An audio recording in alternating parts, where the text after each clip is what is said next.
Yes, I do. Yeah, you probably rotate. He's like, It's loaded. Basically, every now and then. All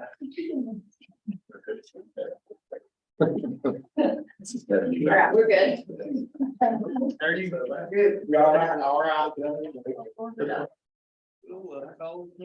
Welcome, everybody. Thank you for coming this evening, for our October, meeting. Please, everyone, remember to silence your, mobile devices. You got them.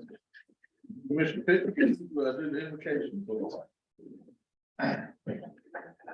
Dear Heavenly Father, we thank you, God, for another day on this planet, dear Lord, and your miraculous invention, God. We thank you so much for your many blessings. We thank you for the opportunity to serve our citizens, dear Lord. And we ask that you just be with us tonight, God, and help guide us to make good decisions, dear Lord, that benefit as many people as much as we can.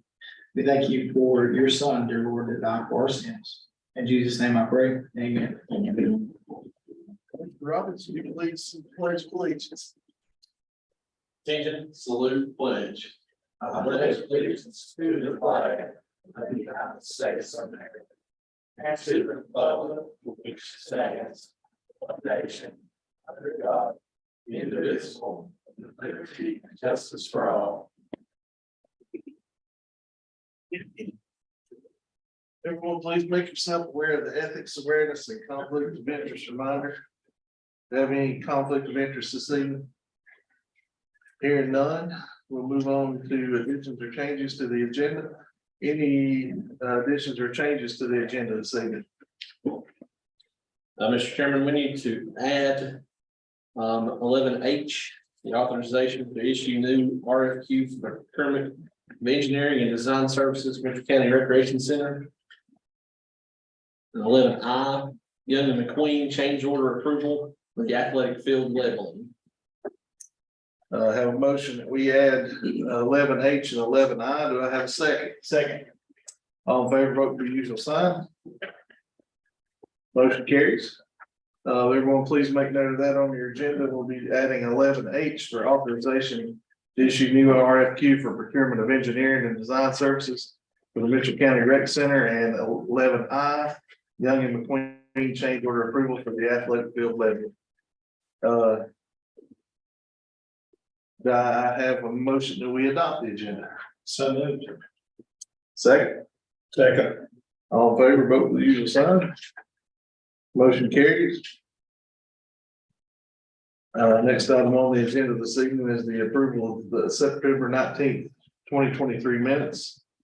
Do we have a motion to approve those meeting minutes? So moved. Second. All in favor, vote the usual sign. Motion carries. Next item on the agenda this evening is a public hearing. This is for the Mitchell County Transportation Title VI program.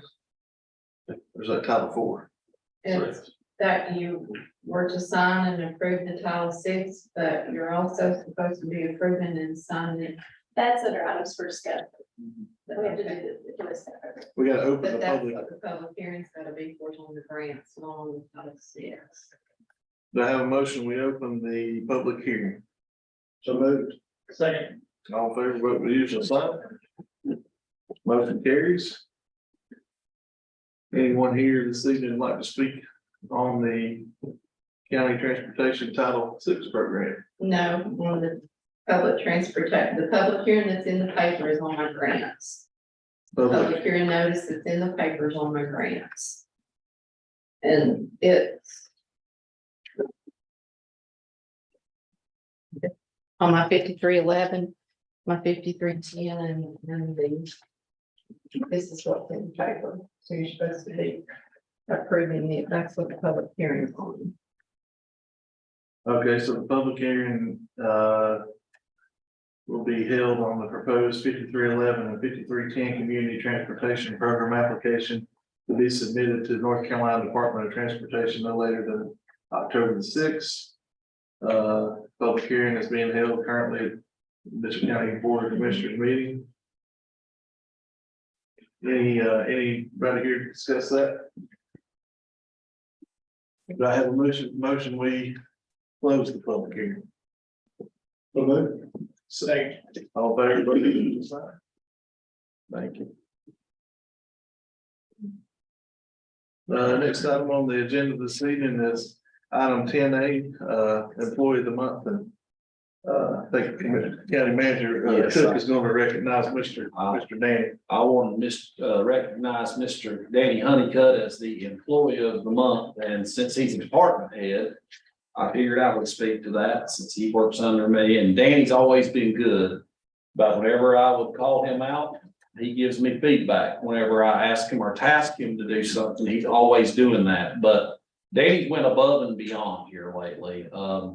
If you look down there at that the EDC boardroom, the additions to the EDC boardroom were done by Danny and Nick with Danny's supervision. Danny's expertise in electrical. He's a licensed electrician. He saved the county probably a good $5,000 to $10,000 on that project by doing the contracting, did it up to the level of the inspection needs that were required. He's also doing new offices at the annex building that the administrative office of the courts will be using. He has took the old annex building. If you'd see that, it's a very old building, and he's modernizing 2 offices and a little waiting suite that will be used for one of John Troy Autry's Stacy, one of the child administrative office of the courts personnel will be using that office. And we also will have some juvenile services being used out of the other office. So that's helping us out big time on the county. Also, the assistant DA is now using a renovated office in the historic courthouse that Danny's done work on. And like I said, he works on those projects while doing the running for everything else that's going on. Now, Danny does the little tasks. Something's going on. There's a light out in an office. There's a door that needs to be keyed. Those little tasks like that. He's always doing them while having about 3 big ones going on.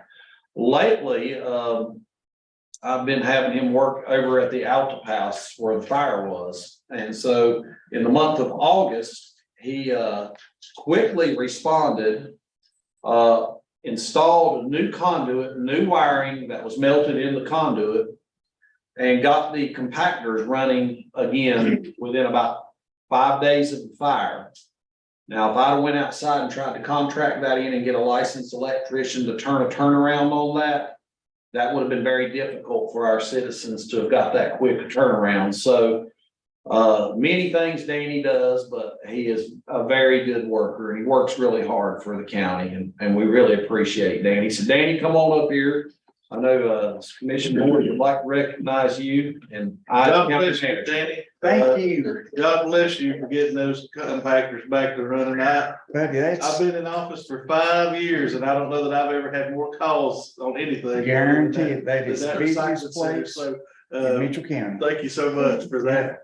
Al, won't you present this? Yes, We'll let Taylor get that picture. Come on up. Everybody in there. Yeah, everybody get in here, and I want to thank you Yes, always. for everything that you all have done. Yes, yes. Oh, gosh, yes, sir. How you doing?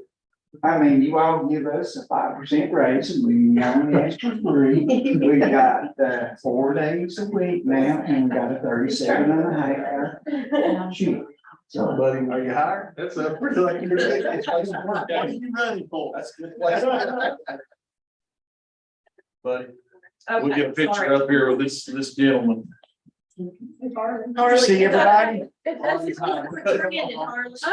I'm usually not in the picture, so I'm gonna. There you go. Oh, my goodness. All right, got it. All right.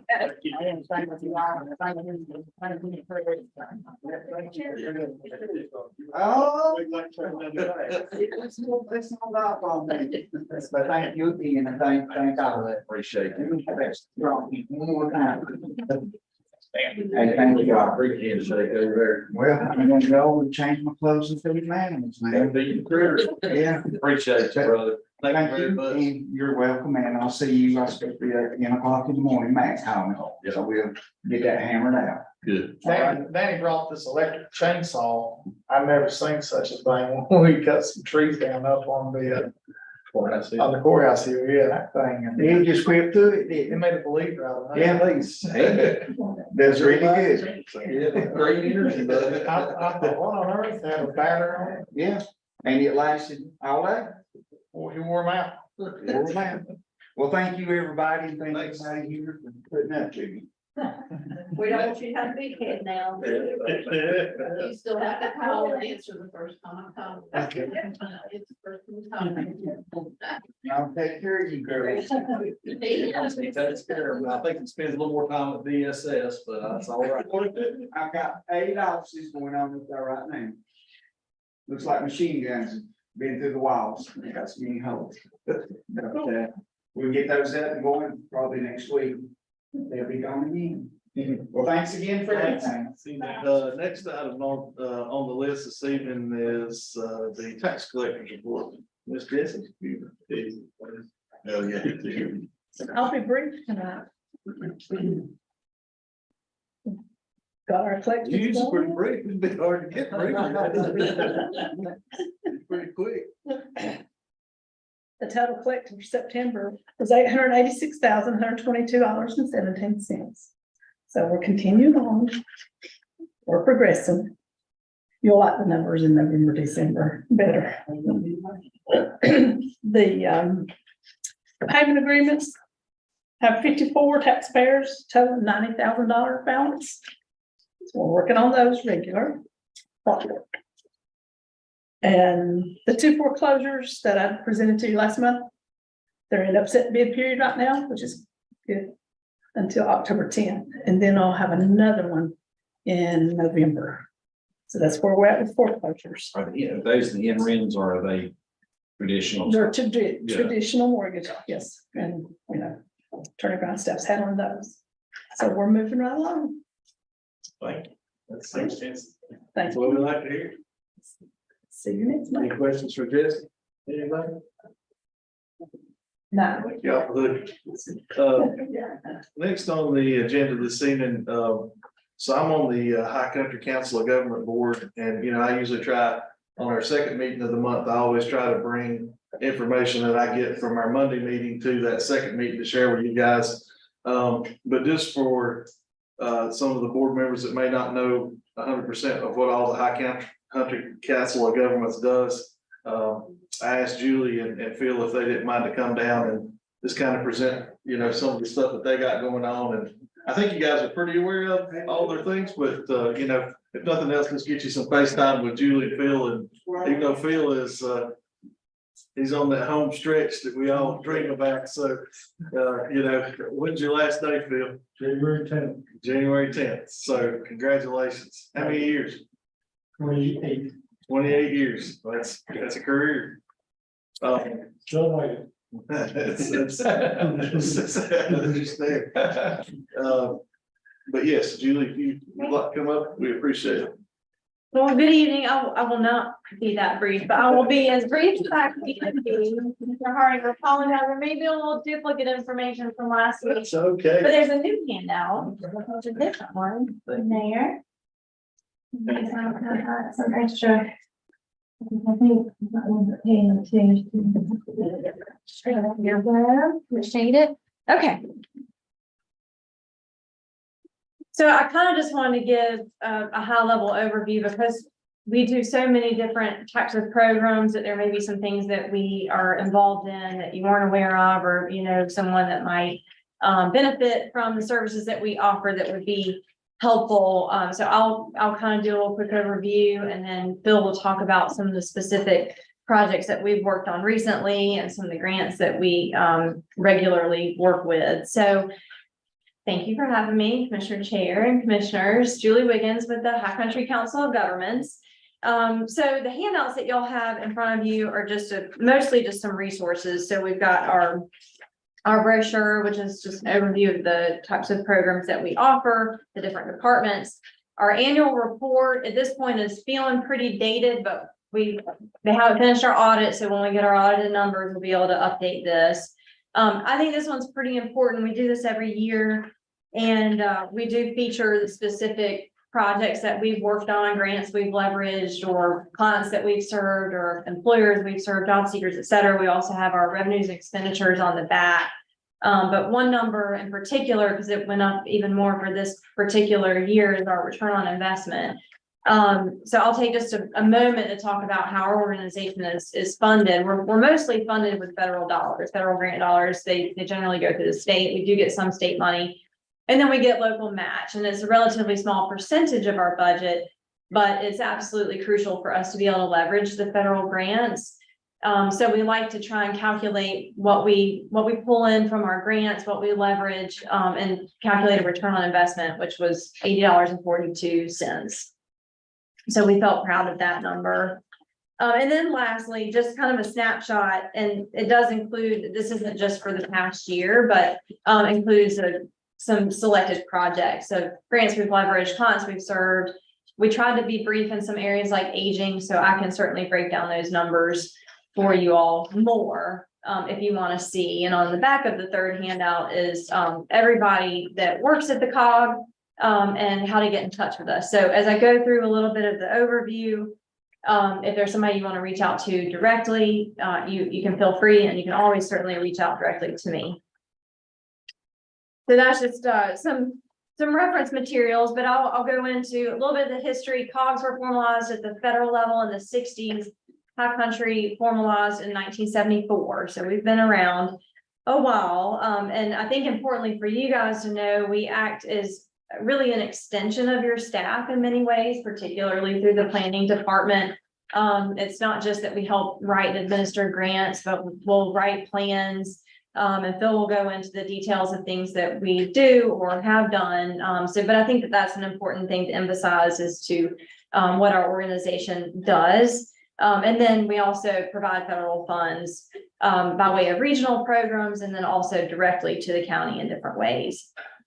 We have a 7-county region, northwest corner, and within that 19 municipalities. So we've got 26 member governments, and our organization is owned and operated by our member governments.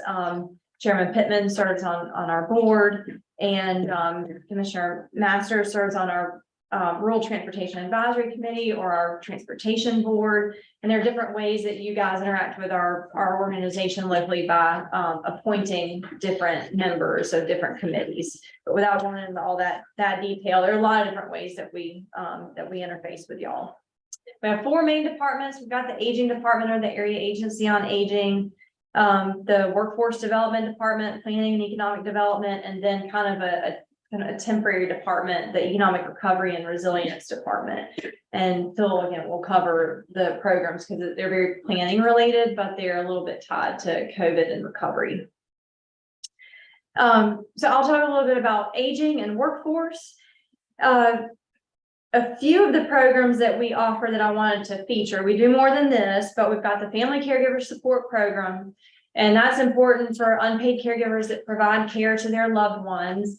One of the services that we offer caregivers is respite. So a lot of times these family caregivers will experience kind of a health event or a decline faster than the person they're caring for because they're not taking care of themselves. So one of the programs that we've had a lot of success with is a respite voucher. It gives the caregiver a chance to take care of themselves for a moment and not have to worry about their loved one. And I'm not going to go into a lot of the details. I just want to put these programs on y'all's radar. The long-term care ombudsman was actually the first job that I had when I came to the COG about 12 and a half years ago now. And this individual serves as kind of an advocate for long-term care facility residents. So it's one person, she's on the road every day, going to all the long-term care facilities. It's different from Department of Social Services or the state's Division of Health Service regulation because she's in and out all the time. So she's kind of monitoring things with her own eyes and then talking with the residents and talking with family members. And then her job is to not only observe the care and ask questions, but then to mediate and address complaints. And it's a little different again, because it may be that she's more forward looking. So whereas the regulatory agency may cite a long-term care facility for something, the ombudsman goes in and tries to see what's the root cause and how do we fix this moving forward. And so I even got complaints sometimes from facility staff. So I mean, the resident is the client, but anybody can express concern or seek information from Stevie John as And the that's long-term Julia, care if I advisor. remember from the presentations there, it was, they were basically going to discharge this family member out to, just to go back, I mean, and pretty much put them on the street, you know, and this, we stepped in and basically kept that from happening and made sure that, you know, the I can't remember which home it was, probably can't say that, but you know, it's a very good service. Right, I mean, it can be some things that don't seem quite as serious, but to the resident it does, and then it can be things as, I mean, when I was on ombudsman, I've had to mediate for people getting discharged like homeless shelters when they were in a long-term care facility because they had medical needs. So there's some things that are really serious that the ombudsman gets involved in. Thanks for bringing that up. Falls prevention and other health promotion programs. Falls prevention has really gotten some steam.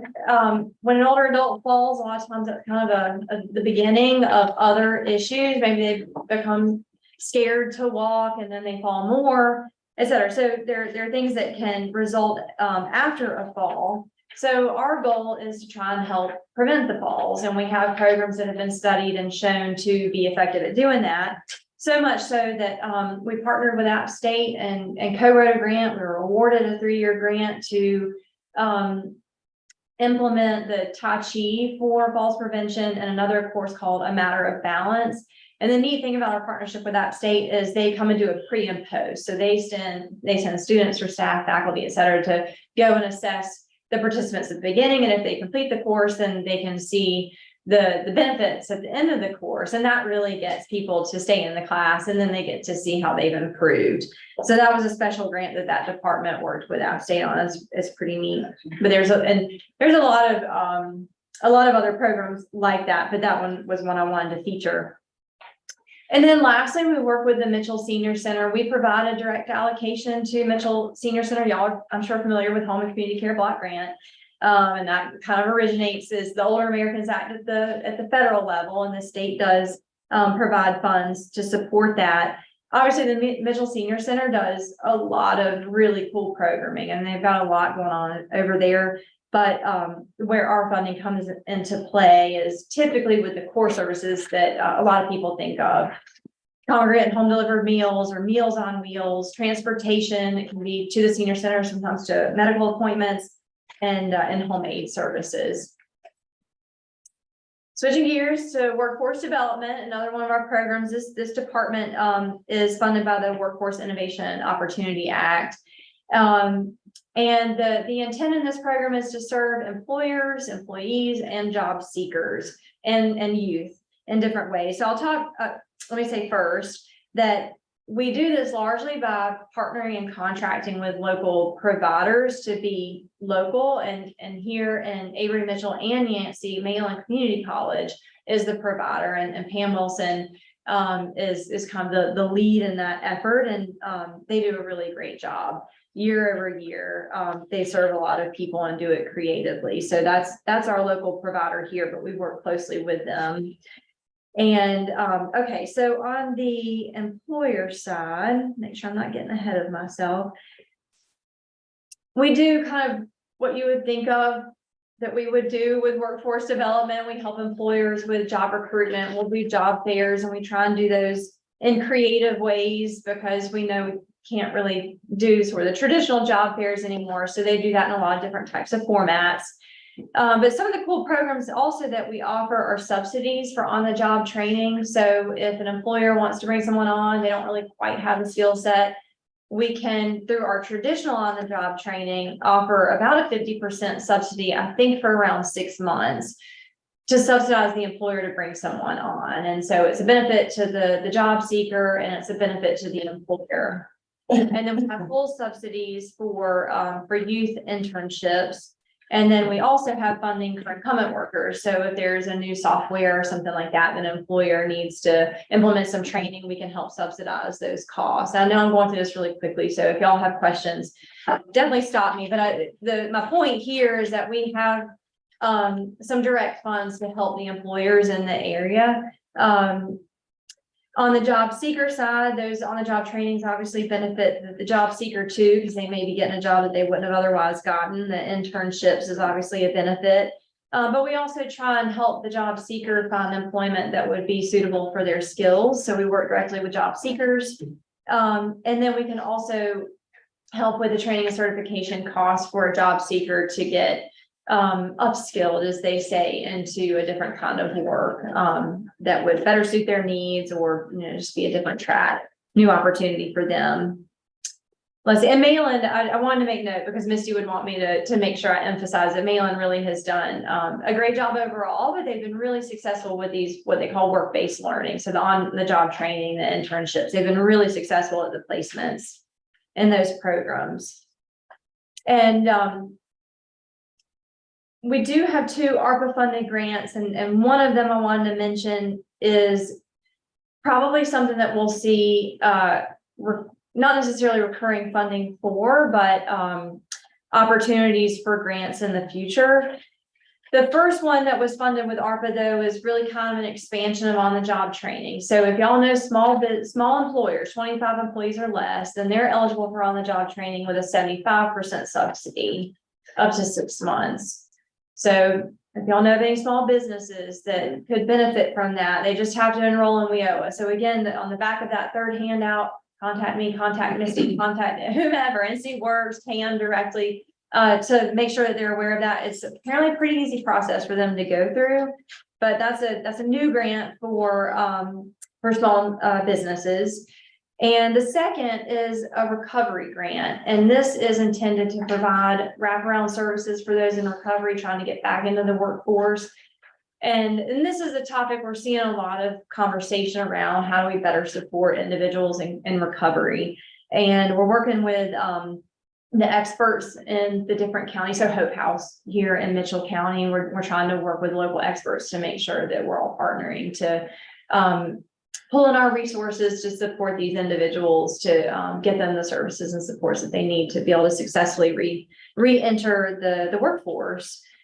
And then again, I wanted to just put the note out there, if y'all know of anyone that would be interested in learning more about these services and programs, or if you know of anyone that might benefit from these, please let us know. And I did want to turn it over to Phil, and Phil and I talked about beyond just sort of what we've done or what we do, kind of looking ahead at some of the funding opportunities or some of the things that we know. The COG just went through a strategic plan. I don't have that plan yet, but I can anticipate some of the topics that were covered that we'll try and start really diving more into. But Phil will mention some of the projects that we have that we've done, that we have in the pipeline, grants that we've submitted on y'all's behalf, and then where the funding may be in the next couple of years, so that as projects arise, that we make sure that we're just staying in touch to try and match the funding with the project. But I'd be happy to answer any questions if y'all have before Phil comes up. Any questions for Julie? Not just comment. I was looking at this one on the back, and what really impressed me was the amount of money for the agent. Just half your budget. So I think that's highly important that, we take care of our seniors. Thank you all for doing that along with everything else that you do to help all of us. Well, I really appreciate y'all's time. Thank you. Phil. So Julie talked about 4 departments, workforce and aging. I supervise the planning department, consists of 6 staff and then myself. We do a lot of grant applications, grant administration, long range plans, help revise ordinances. We do our transportation planning through my department, and do a lot of computer mapping. But I'll just go through some projects we've worked with y'all on relatively recently. In 2022, worked on the North Carolina Parks and Recreation Trust Fund grant for the new rec center. It got awarded for $500,000. But before that, for a year, we worked with Brock in the rec advisory committee on developing a park and recreation plan, which is key in getting the grant, because the grant program really puts a lot of emphasis and priority points to projects that are identified and documented in the plan. So the year's work paid off when we applied for the grant. 2018, you got a community development block grant or CDBG neighborhood revitalization grant. $750,000 was awarded. That's to fix up. It was used to replace 5 homes for low-income individuals in the county. The CDBG program's got to be used to benefit low, moderate income people. So we kind of partner with the county. Michelle Ball in our office kind of pushes paperwork, make sure you've got all your policies that are required by the federal government passed and in place. And then I guess you guys locally find the households and supervise the work and supervise getting a contractor contracted to do the work. And then we do all the reimbursement requests and the closeout paperwork and are there for the monitoring. So that was done in 2018. Again, 5 homes were replaced with that. In 2021, applied again, that got awarded another $750,000. Plan there is to replace 4 homes. And I'll note those have to be owner occupied homes. The money is used to replace the home, but I think there's a deed of trust on the property that gets forgiven after a prorated share of that value of the home has gone down. So it's basically a grant, but you got to go through a lot of paperwork. It's technically a loan that gets forgiven. But we'll keep on hitting that well as long as that money is available and y'all are interested. It's a good program. There's no match for the counties. So we'll continue that. Next thing I'll talk about is our transportation planning program, or RPO, Rural Planning Organization.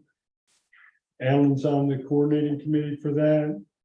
Commissioner Masters is on the advisory committee, the elected group of that. But we do all the transportation planning, working closely with the Department of Transportation and NCDOT. And what we do there is long-range transportation plans. Last one was done in 2019, so probably 8 more years before you start that again.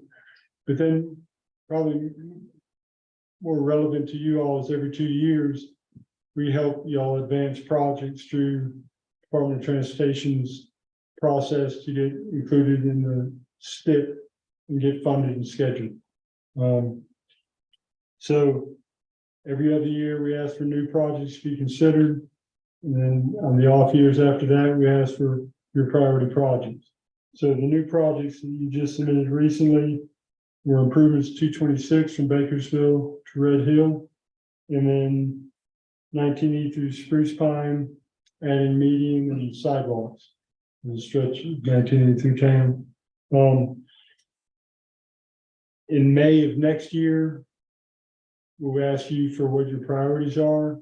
If history is any indication, the 226 from Parkway to Spruce Pine will be y'all's priority, typically has been. We had it been funded in the STIP, and then funding got reduced, so we lost it, but we'll try to keep pushing for that. I met with the EDC board and Matt back in January. We discussed doing an update to the Mitchell Works Economic Development Plan. That was done, I don't know, maybe 10 years ago. We worked on that, but I don't know where that stands. That was after Matt had been here relatively short amount of time. I'm sure he got busy since then, but we can help update that plan if need be. Basically, we discussed with Matt and the EDC board, how big a plan do you want? You want a full-blown rewrite or just an update? How much time have you got? Just try to kind of scope out that project.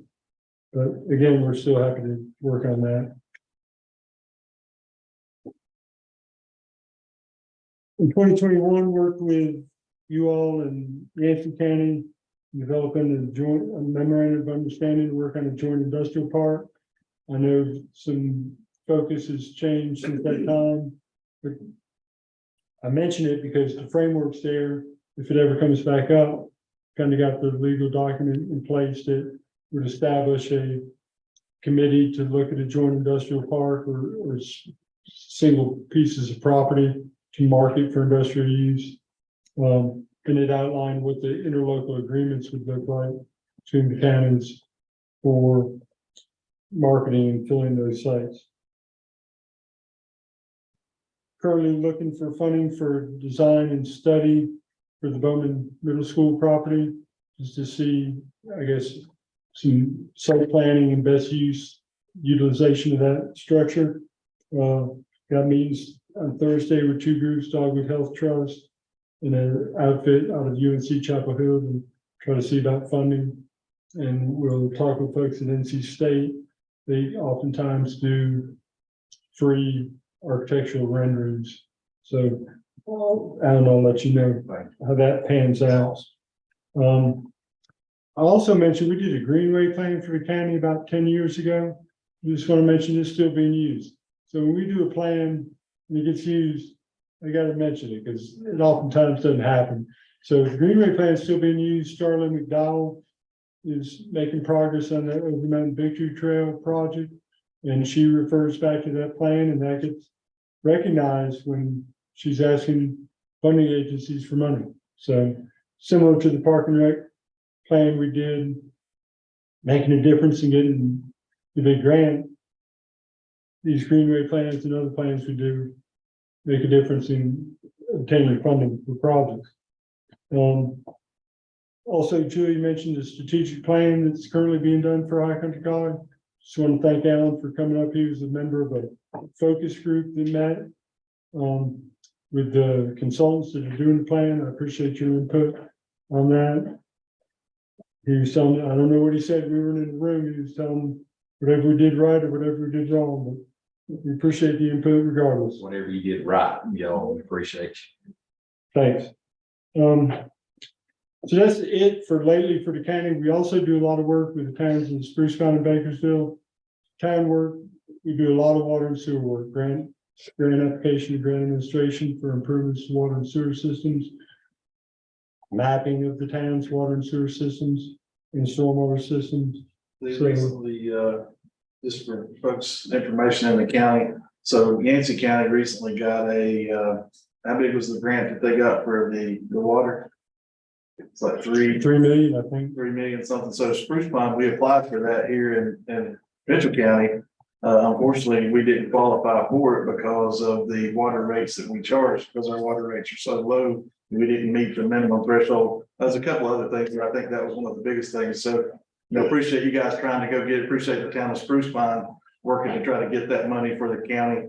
Luckily, coming back, Ralph and Dudley was able to appropriate some money here to help with some of that. So, I just want folks to know that there's a lot of efforts out there to go and get that money, and we appreciate y'all's partnership there, and we appreciate Ralph and Dudley and helping us as well. So, sure, the town, I mean, it's been a concerted effort over there to get that, which is good. It takes a concerted effort. I just mentioned the stuff that got funded. We do a lot of applications to get funded. Those typically aren't what y'all want to hear about, but we get a lot of wins, but we get a lot of L's too. So we keep trying. On that point, Jude mentioned talking about grants coming up. Really, you never know when new grant opportunities are come about. The housing grant that y'all are using to fix up housing, y'all used to get that on a recurring basis, and then they went away, and then they came back 5 years or so ago. State Department of Commerce has always got a new grant program coming out. So we stay apprised of all those grant opportunities. I think I can't predict what grants will be available next year, 2 years, 5 years out. But I think the key is just to stay in communication with us and let us know what your needs are, and we keep apprised of what grants are out there, and we'll make the match when we can. So Alan, Julie mentioned you were interested in some demographic information. You know what, you cover so much, I don't know, I think I was trying to help her brainstorm, but I think Okay. demographic, information, what you've given such high quality information, I think anything, if you got something, there are some key points that look pretty interesting, that's great, but now that's up to you. Okay, well, I just mentioned population's going down, 2050's county population projections 13,860. And what I will, What year was that, Bill? 2050. So rate in 2020 is 14,895. 2030 is supposed to be 14,580. 2040, 14,211, and then 2050 under Was 4%. this, these projections pre-COVID, post-COVID, They're when they formulated these? post, and they're from the Office of State Budget Management. Did you check, Bill, see if my name was on that 2050 list or where?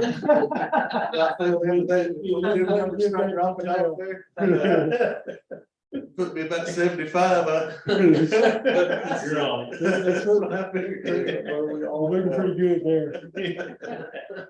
They look at, what is interesting to me, they look at auto registrations, enrollment in schools, birth records, and voter registration. So they run a pretty complex analysis, come up with these estimates. But the issue is you got more people dying than being born.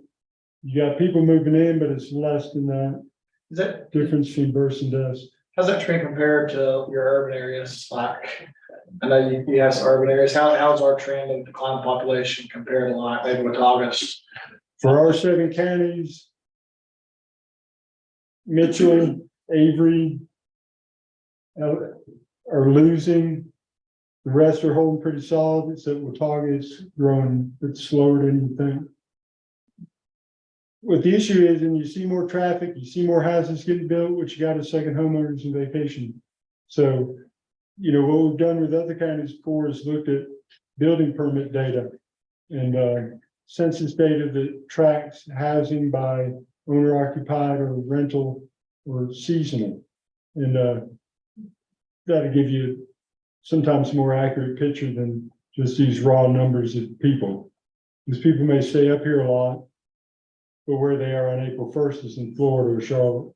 Dennis, that we're still on the board on the High Country Council with, he said this year Avery County sent over 50% of their tax invoices to out of county. Really? Yeah. 50%? Over 50%. So over half of Avery County is owned by. Second homes, yeah.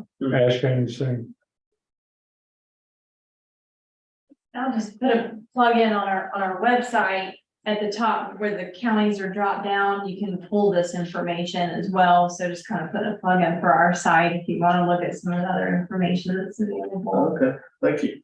So we're always looking for economic data, industry data, things like that. So if you've ever got a question, call me directly or get down and contact me. We do a lot of research of different data sources to just help you think about stuff or substantiate a grant application or whatever you're using for. We met down in Raleigh, met a guy, he did a presentation at the commissioners conference down there. And he was from Madison County. He basically lived in Buncombe, but he worked in Madison, and he had written a grant for Madison that they had got for $75,000 to add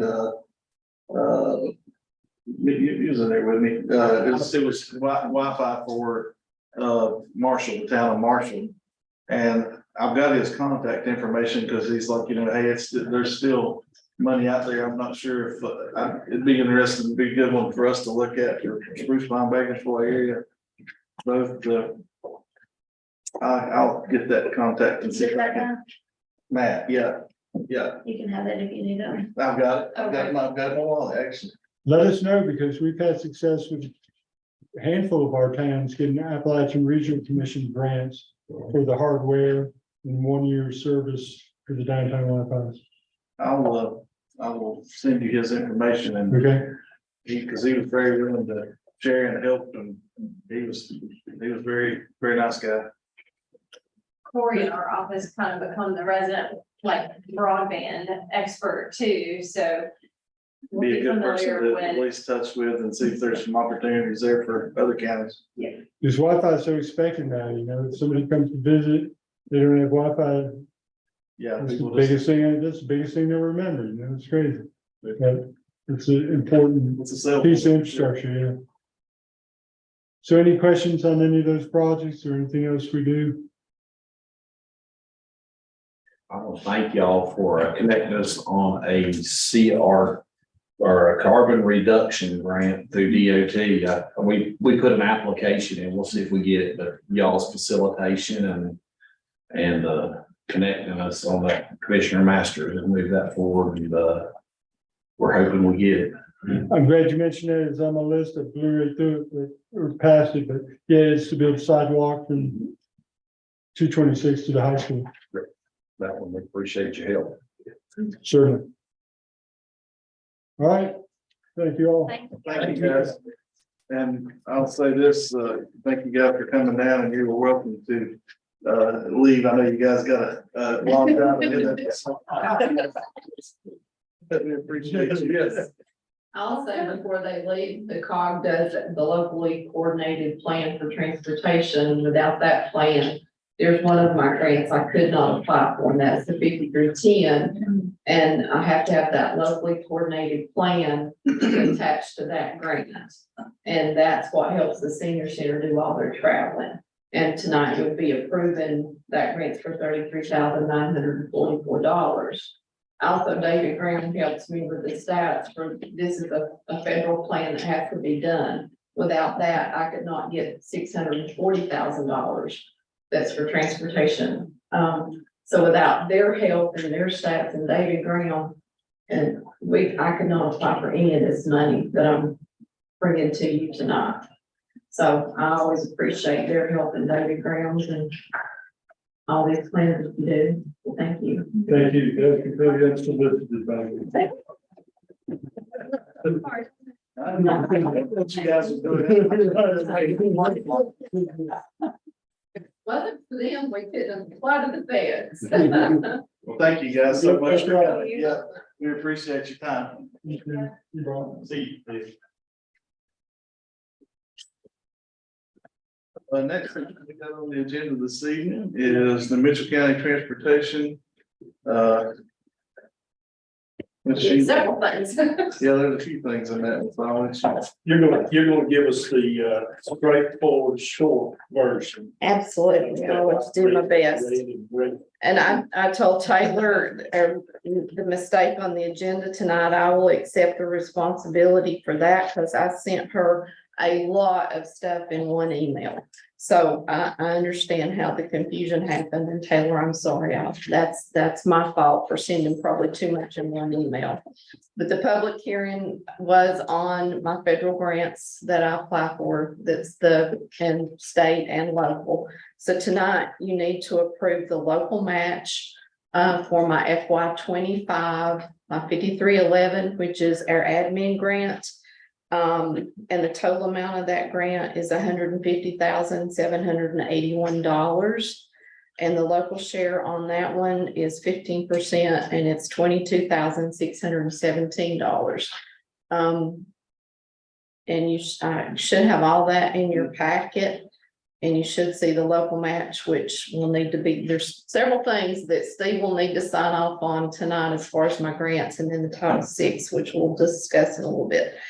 Our capital grant, like this year, we get, the county got off pretty easy because we did not have any vehicles to replace, and we only had a copier. So this year it was, the capital grant was the lowest it's ever been, and it was only $8,967. Now, in comparison, FY 25, we're gonna have 4 vehicles that will need to be replaced. And we'll have computers that need to be replaced. We now can ask for, any of you, Jeff might remember, we done the Amy grant, and that was to buy us iPads and get technology that the state used to didn't pay for. Now they will let us put those iPads in. So I have 15 iPads in that $455,000.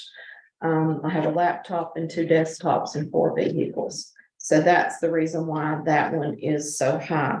But the local match on that for 4 vehicles, 2 desktops, laptop, and 15 iPads is $45,529. The 5310 grant, which is the one I mentioned, that LCP, that locally coordinated transportation plan they do. The 5310 for the senior center. And this is the post-COVID, these guys are traveling a lot. So this, it's for $33,945, and that has a local match. Now follow me, it's $16,973, but our state grant, which Alan and Mavis signed off on this week, that doesn't need your approval anymore. $16,000 of that $100-some thousand, it's state money. It's what matches that 5310. So you're approving that $16,290, but all but 10% of that comes, 10% comes from the county. So there's, do the math. But so the road grant matches that. Did that make sense? But you just need to approve the local match for these grants that go in by Friday. You need to sign a conflict of interest that should be in your packet tonight, and you need to sign an ethnicity survey that is in that tonight that attaches to the Title VI. And this is a federal plan that y'all have to sign off on, and I have to have this to get federal dollars. Do you send that in a DocuSign, or is it just, we need to print it out and give it to? I've got it. You got Yeah, it? Okay. You got it. yeah, this has to be, it's not a DocuSign, they're not that far yet. You get to sign my ones for my grants with DocuSign though, Yeah. when the federal certs and assurances come back. So, any questions from, So we need a motion for the resolution and then Yes. a motion for the local match, correct? So that's 2 separate. Yes. Okay. yeah, but there's not a resolution, they just need to approve the Title VI plan and Steve sign it. Your Title VI plan, your non-discrimination. Yes, Okay, yes, that's pretty straightforward. yeah, but they have to do it every 3 years, and you guys have to sign off on it every 3 years. Have you ever had a complaint? No, we haven't. No, we had our That might be a staff fine meeting. privilege. Sorry, Counselor. And we had our staff meeting tonight, because we have to have one of those annually and discuss Title VI and tell them, we can't discriminate against anybody, so then there's none of that. So, any questions? I move that we need a motion, or For the Title VI. I move that we sign Title VI program. All in favor, vote with the usual sign. Motion carries. And then we need a, For the local match. For the grants. 5311, 5310, 5339, 53. No, not 5339, just the capital, combined capital. You have 3, 5311, combined capital, and 5310. Okay. They have to put all that on that public hearing, but your local match is $85,119. It's pretty good deal there, Well, thank you. if you look at total thing. And, and I hate the fact that with COVID, with vehicles sitting and not doing as much traveling, because we do a really good job with our vehicle utilization according to the state of rotating our fleet. But with COVID and things sit, that put 4 vehicles in next year's grant, FY25 grant. Okay, and that's, Yeah. motion from Jeff, the second. Second. All in favor, vote with the usual sign. Motion carries. Thank you, guys. Just Sheila. Next item on the agenda this evening is 11B, the property fraud alert system, Michigan County Register of Deeds, Ms. Kathy Long. Okay. Hey, when I mentioned this to Alan, he said there's two ways we can do this. We can either wait, do it in the budget, or we can do a budget amendment and get it in as fast as we can. So let me tell you a little bit about property fraud. According to the FBI, property and mortgage fraud is one of the fastest growing white collar crimes in the United States. Property fraud can occur if someone forges an identity and transfers property into their name and records a document in the official records. It can take weeks for the property owner to find out that their property has been compromised. I have received numerous correspondence from property owners in Mitchell County that are concerned that their property could be stolen from them. I don't like to think that something like this could happen in our county, but this problem is real and has occurred in surrounding counties as well as other states. I would like to suggest that we implement a property fraud alert system for our citizens of Mitchell County. This system would be hosted by a Register of Deeds software vendor, i3BIS. There would be a link added to the Register of Deeds website as well as the county's website for the citizens to sign up for alerts. This service immediately notifies the individual if a document is filed under their name or business. I want to stress that this does not keep a document from being recorded. If a document meets North Carolina recording standards and the taxes are current, by law, I have to record that document. The purpose is to alert the citizen as quickly as possible so they can take immediate action with proper authorities. This was a very hot topic at our Register of Deeds conference this fall, and out of 100 counties in North Carolina, there is only 25 that do not participate in some kind of fraud alert system. We're one of those counties. And I'd like to rectify that and get this passed so that we can get this alert out there for the citizens. I know two people that have had this happen in Mitchell County.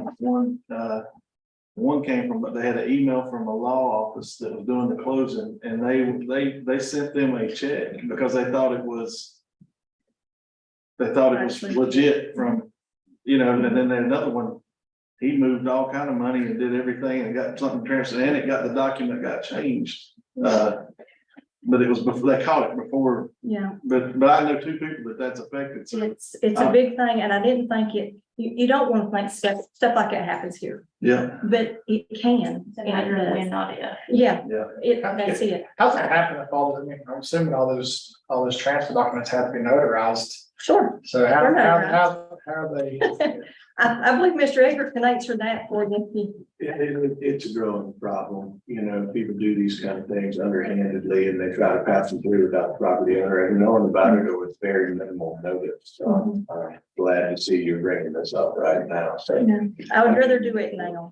Ain't there like a clear, that notary has registered numbers, ain't there a clear record of the notary? If a notary was notarizing people's signatures without. You'd be surprised at what people will do for a little bit of money. Yeah.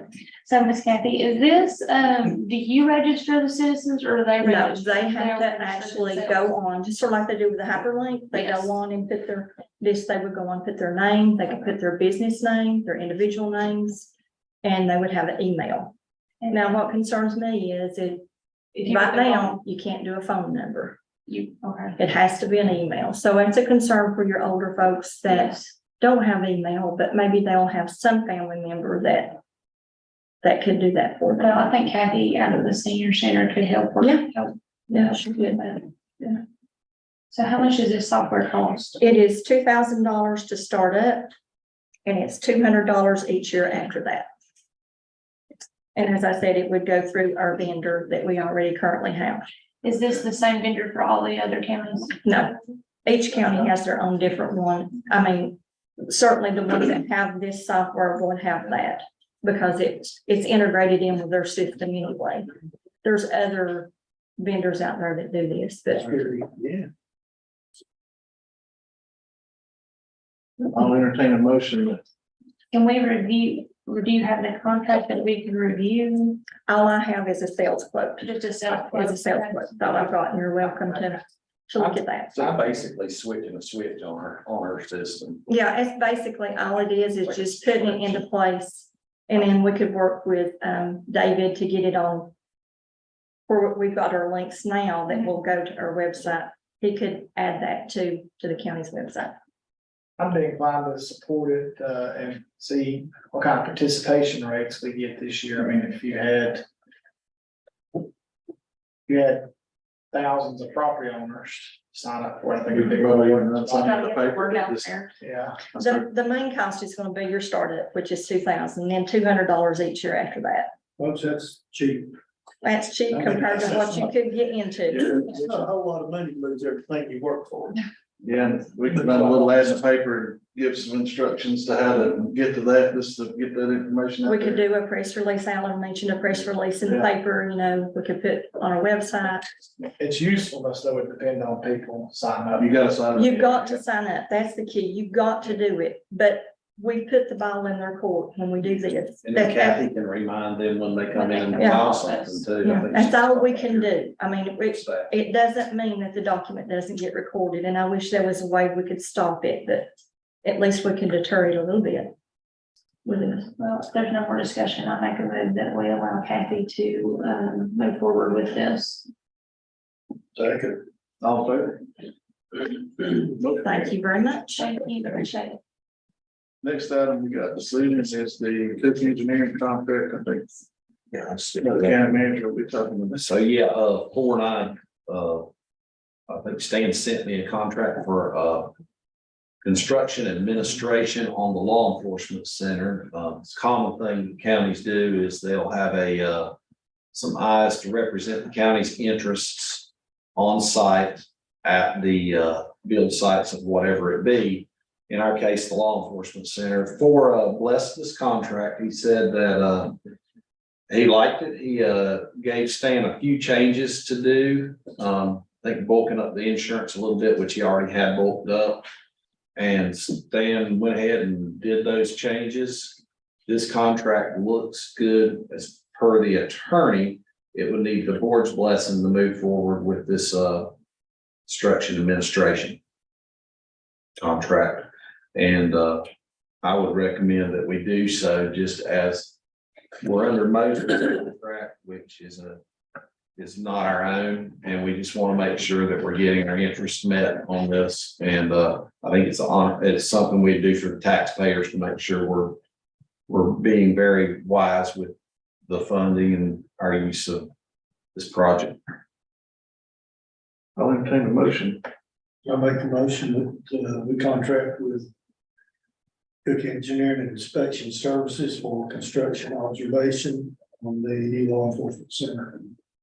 And a second. All in favor, vote to you to sign. Motion carries. Next item on the list is budget amendment number. That's Mavis part. Well, this is the budget amendment number 1 for the first quarter of 23-24 budget. This one's increasing our budget by about $497,000 to bring our budget up to about $25 million. Most of this is grants that's come in since we did the budget. Also, you'll see some insurance money that we've already received on the Alta Pass Convenience Center. Also, the other largest component of this is DSS. They got some additional funding for some of their fuel assistance for this winter. When they project that, they have to go on kind of what the money they got last year. And then when the state comes out with their funding numbers, you'll see they got some extra money for their LEAP and some of their energy assistance money. The other big change for them is their kinship foster care.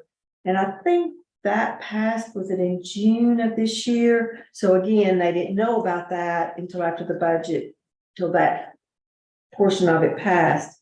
That's a 50-50 match. Between that and some overtime, What's the one Tammy was talking about? Yeah.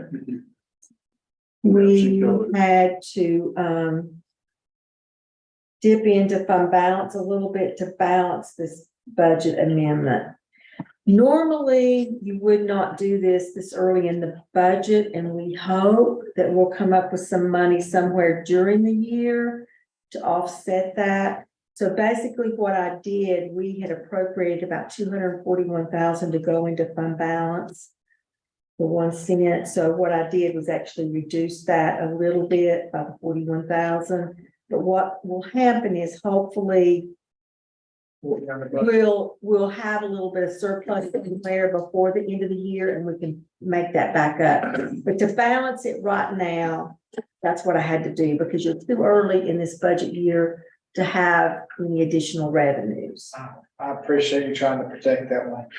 I'm doing my best and I promise I'm not gonna forget what we had to do and we'll try to fix it before then, but right now, just because this program is gonna start, I think in November, if I remember correctly, she needed to go ahead and get this one done.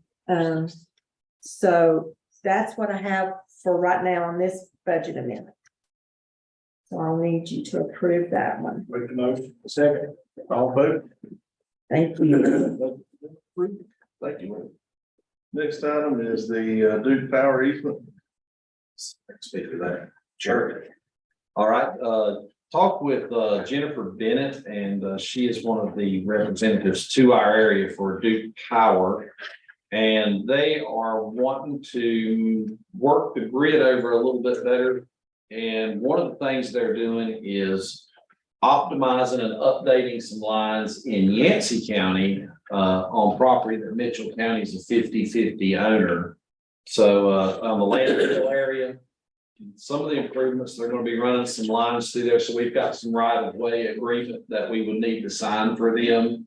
I think Yancey's moving forward with that. So since we're both 50-50 owners, we both have to sign that. So that's what we'll need a motion for, is to sign those power agreements. While I'm talking about Duke Energy, these power agreements will also benefit our Mitchell County clients in that it makes the grid more reactive. So when you're dealing with a grid and a section goes out, when you can optimize and update the older sections, the grid gets more of what they call smart.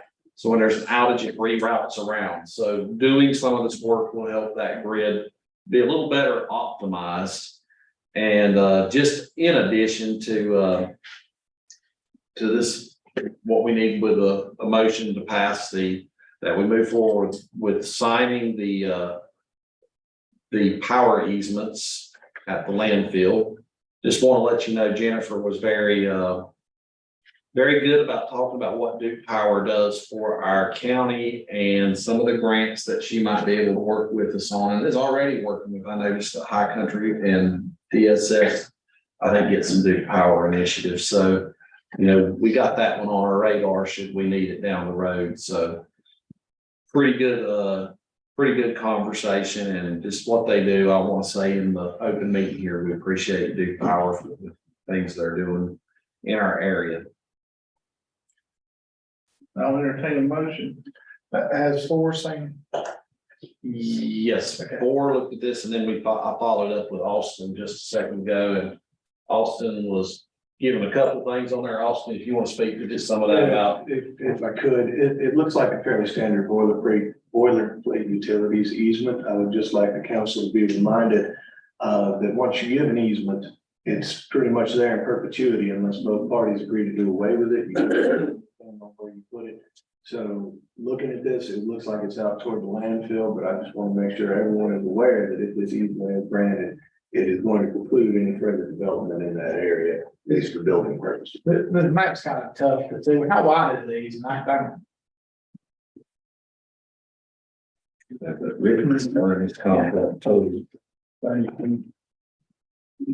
That sounds about right, 30 foot, something like that. That's what I read, 30 feet. Is that pretty standard? For this time of the year, I would imagine that is fairly standard. And is it running along the road? It is running, I think it's one section along the river. And I think they're trying to bring it closer to the road, running along the road, so.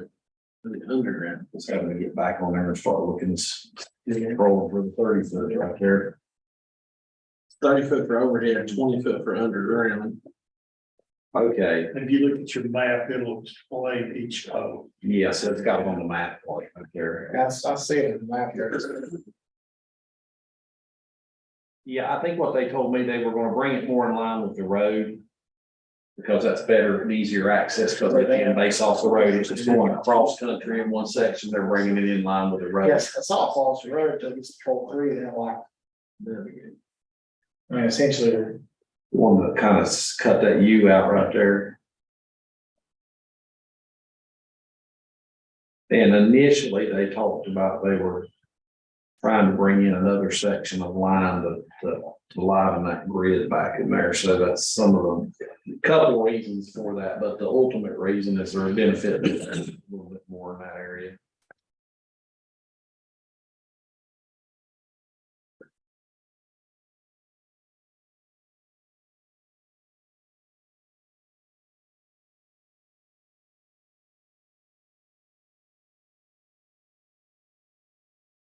About 765 in length. 3 poles. NCDOT road width is 60 feet, so it'll be, so a portion of it will. The easement will fall within the easement of the road. it does cross the road. And from what I was told on the phone, they're bringing it up off the river on the old place and bringing it. If you look down on the bottom of that map, it kind of curves up. And that road bows, it's kind of curving up and going around and then back down. It's not right on the road, but it's within proximity of it. And they're getting it away from the river. And they've got to worry about them washing and they can get a little better maintenance. If you look at that one section and.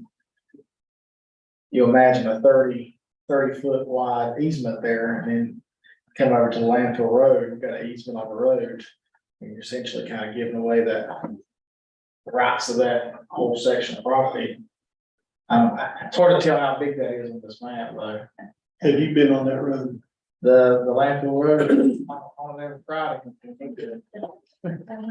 Doesn't appear the area they were talking about could ever be Be developed. thinking that it's a lot of buried, reclaimed landfill. I wouldn't ground. say. Not very- not very- Potential for put that on the market. Is this the land that was logged? This would probably, this looks more like the long land, but it's down low on it. So they did get a few, but they should probably have some creek, since they're close to the river, they can't log within the river. Yeah, that's what I was trying to figure out. Which ones. I know it's a good work done. They'll. I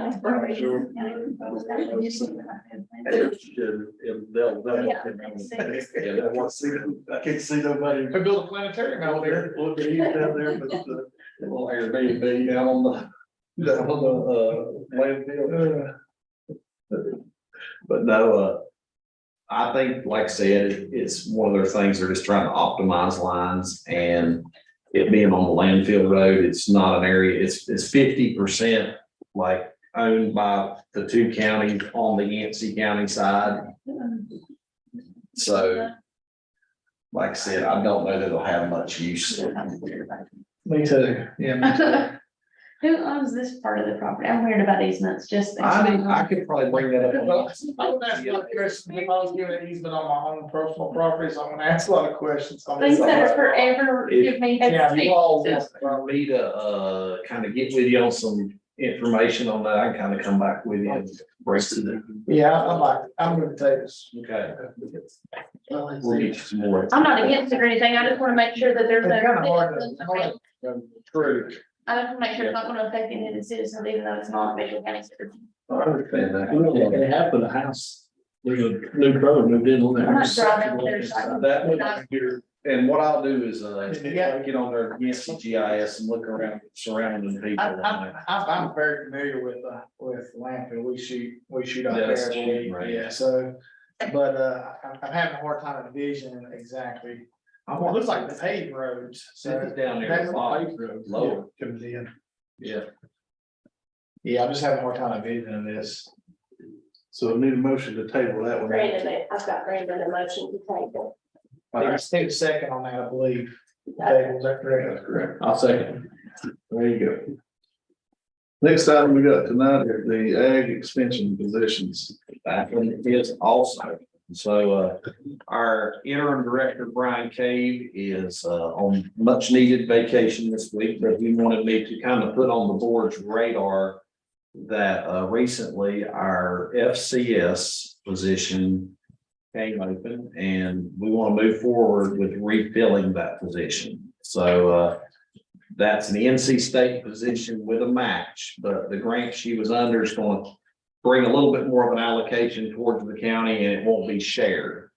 So I want y'all to know that I got that email there where I can tell you what that number is. I'm juggling a bunch of them here. So while you're looking at that, would they, whoever goes in this position, continue on with all the activities she had started up in building at the building community foundation? I would leave that up to the interim director to task appropriately. As county manager, I'd probably be a little bit different, but I think that might be a priority as a board member, you being a board member and me being a board member. I just We know might want to put that on there. I know that the citizens up there were really. They were enjoying that. I could tell. I was getting a lot of feedback on that. So the FCS, will shift to a single county agent. Starting salary for the bachelor's degree with that would be 40,000. NC State would be doing 33%, which is 13,200, and Mitchell County would be doing 67%, which is 26,800. But that will be 100% time in Mitchell County. Now, there's another position that I want to put on your radar that Brian was trying to run down, and that's a nutrition related position that's done with federal dollars. It's called an FNEP. And basically on that one, it's going to be a 70-30 match with NC State, which they would do the 70 and we'd pay the 30. On that position, the starting salary is 32,562. And 70% by NC State would be 22,793. The county would pay 9,769. This should be a really high value position to put in the county for what we're getting. So what we'd be asking the board is just their blessing to move forward with refilling the FCS position. And just not asking for anything on this FNEP right now, just wanting to put it on your radar. So with the FCF position, was it 50% in Mitchell County and 50% in Avery, or was it 50% in Yancey? I think that one was Yancey. Our cattle one's Avery 50-50. Yes. So that one was Yancey. Our livestock was 50-50 with Avery. So we did look at sharing that with Avery, but the board kind of wanted to give some focus on Mitchell. There was some complaints by the board about sharing between the counties and inequities. So So the first one is the full county, right? And then the FNET, the nutrition one, is it still a full county too? It would be Mitchell County. Oh, can we do both tonight? if you say yes, then when that comes down the hatch, we can. I think he's got federal funding coming in. Maybe. So we're on the hook for 9,769 for the FNET, and then how much was that? For the FCS replacement, we're on the hook for 26,800 with match. Why are they not doing 50-50 on that? So one of that was a grant on the 50-50, and when she left, that was the oh man, what's the name of that this group that we had that took the van and oh man. I forget the name, but there was a nonprofit covering that other side of that grant. So when we lost her, the nonprofit, I'm trying to think of something. The Alive program. Okay. So the Alive program was covering that whole thing is what I think Brian was. Okay, so we're not getting the 50%. Brian was telling me on that. But I'm sorry. oh, I know what it was now. The county share, we took 25 and 25. Now we're taking it all into Mitchell County. We were splitting another county. Yes, that's where it was. Yeah, that's Because where I it don't was. think we have any other staff with them that does. Yeah, We do a 67% match. That's gonna be the highest match we can. that's what I was having a lot of talk with Brandon about that, but we do feel it's a really needed position and I like the fact that it's fully committed to Mitchell County. Yeah. That's, to me, that makes a lot of sense, yeah, especially on the one that's only 9,000. that's easy. That's an easy no brainer, I think, on that one for that FNet, that nutritional. I know, hearing from the citizens, on that board, that there's a lot of heartburn with having to split our livestock agent because of the accessibility to her and her services. Makes sense. Been on the same board, so yeah, we'll kind of reeling a little bit in on that. You know, so- Yeah, I was gonna say, before we proceed with the motion or vote, Clayton and I both are volunteers with, shoot sports through, NC State 4-H. So I don't know if that creates conflict with us as shoot sports is its own, I guess, charter club and manages its own finances. To manage his own finances, you may want to recuse yourself from your vote. If there is a financial interest that is present there.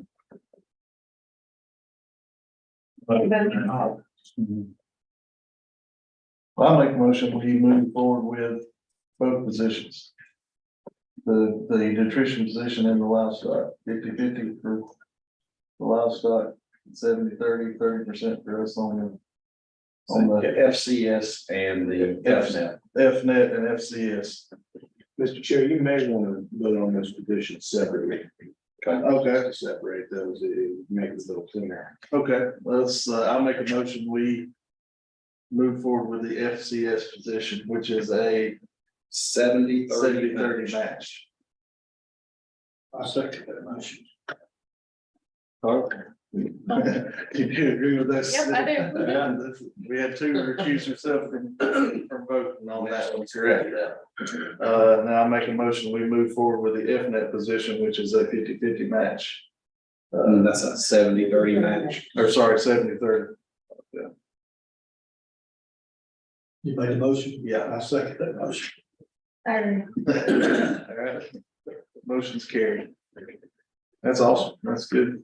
How quickly did they think that they would start getting these positions posted? I would say the FCS depends on what our applicant pool and our interviews look like, maybe by the end of middle November, maybe, hopefully. We might know something. Well, I'm thinking if we get them in place by the end of the year, that'd That's what I would love to see that. And like I said, I think the FNS, we can pull the trigger on that maybe in November to get it set up. next time on the ninth, the approval of the closed session minutes. Those are the ones that were sent to you before. Yeah. So. I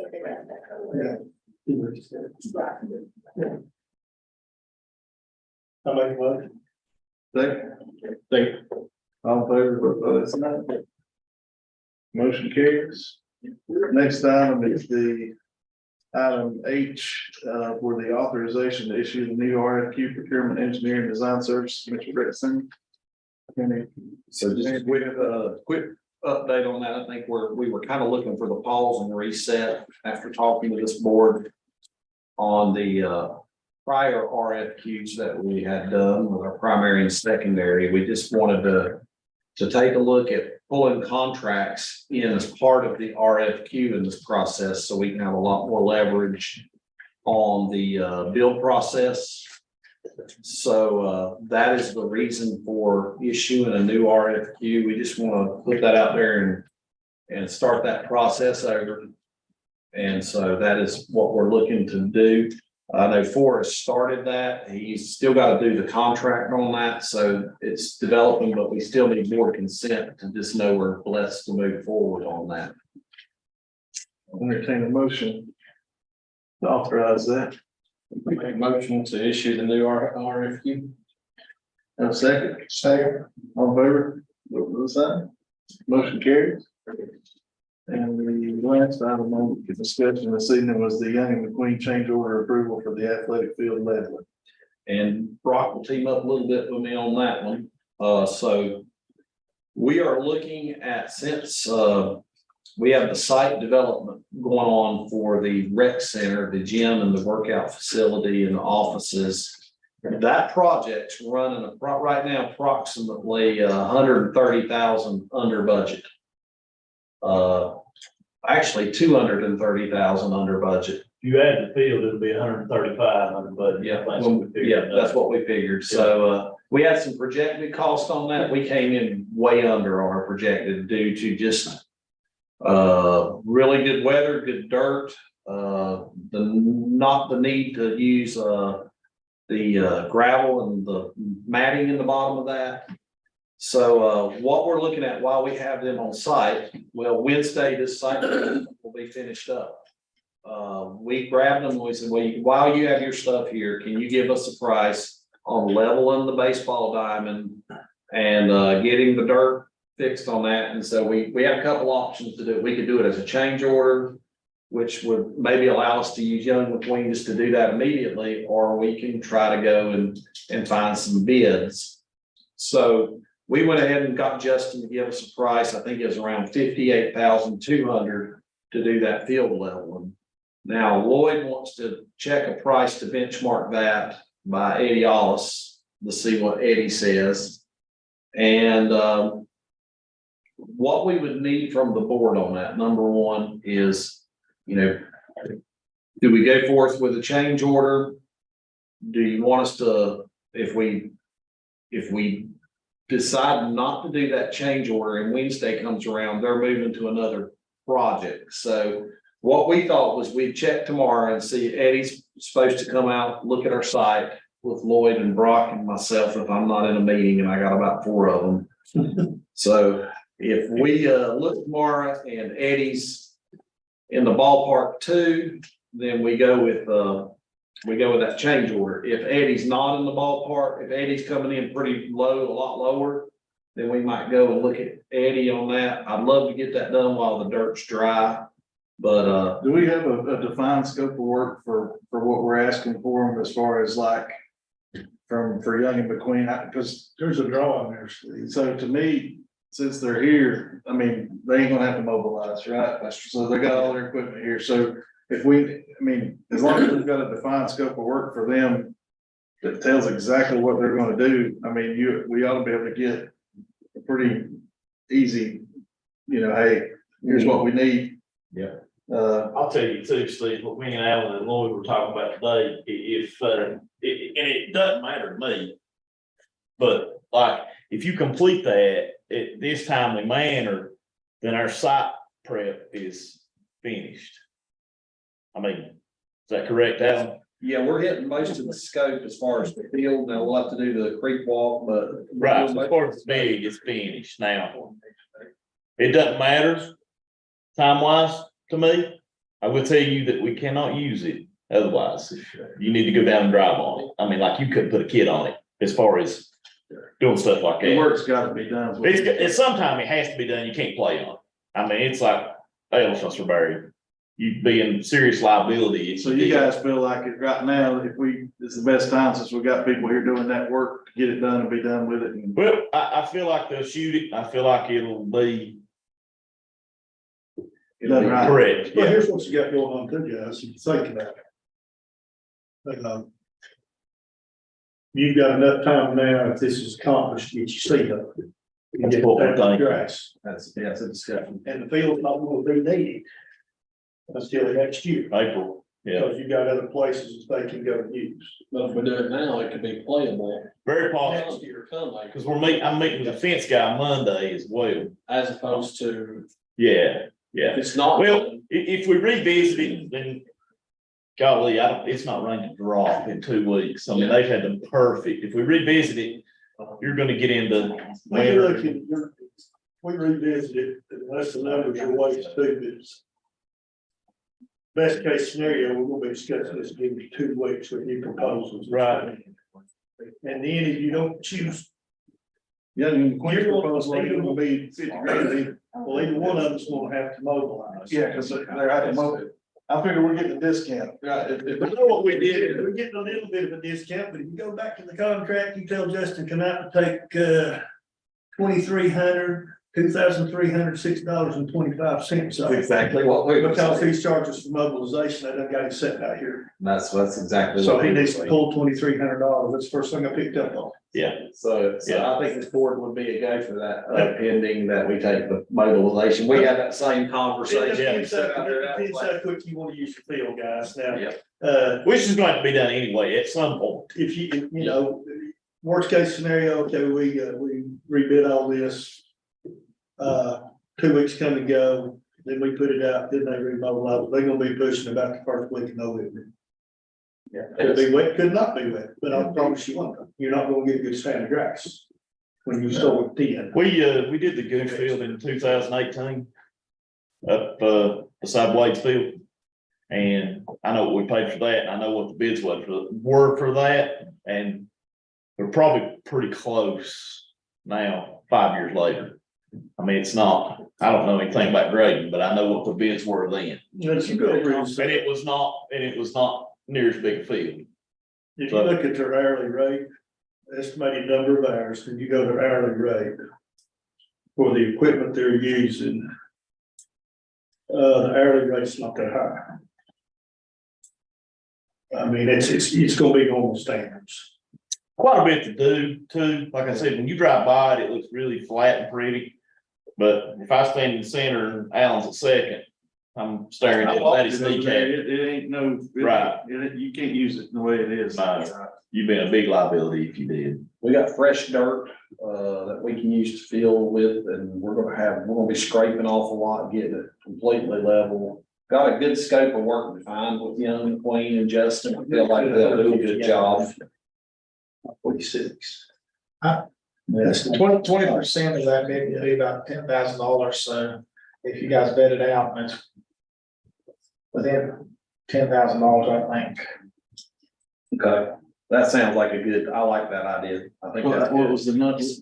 So if we say we can approve if it's within $20,000 of the price that it also is, or 20%. So if we said 58,000 and he said 20%, then, it would be worth getting it done now. Well, to wait for somebody Maybe cheaper less, and but not get it not done. exceeded by 20%, I think.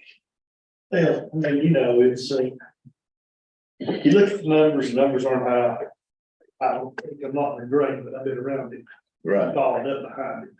I'm assuming it wouldn't. Yeah, 150 hours with a D6 cat to cover that much ground. And then you've got an excavator, and then you've got that off-road vehicle they've already got stationed here. Be honest with you, I'd like to go ahead and get it done. Unless the numbers are just screwed up. Yeah, I mean, And then the other question would be. When could he get here? somebody When else, could he? When can you Yeah. start? And if we lose out on that, Well, if you lose that on it, now you're gonna lose on it too, so it's like say that. And I mean, Brock can vouch for this, and he had trouble finding fields for teams to play on, practice on, or whatever. Yeah. I mean, obviously, we faced the same thing. Practice on fields that are not fields. Absolutely. Yeah. Absolutely. My kid practiced on the Bacon Fire Department Bacon Fire Department yard down there, we only got the field. drew a diamond paint. Absolutely. Yeah. Well, you run into middle school softball too. Yes. We'll run into a time crunch because we need to start, because Yeah. availability of a field. So I mean, we're up against it. I have, I'd say. Do your due diligence tomorrow, shoot us an email. And do due diligence by, take that quote right there, he should provide you a quote that matches exactly what that's saying with what he thinks his hours is, what he thinks, all those things. Because You're gonna have to put a lot of, I guess it says silk fence in there too, due to our flood. 1,000. Yeah, a lot of that and a lot of, He says he can get here. Right. Gee, that's almost a deal killer too. yeah, so It is for they're gonna leave Wednesday. Wednesdays, they're expecting. Just if they don't, if they do get awarded that, then they'll be back Monday. They'll leave everything, but they'll be back Monday. Is that correct? Alan? That's what I was understanding. What's wrong with Thursday morning?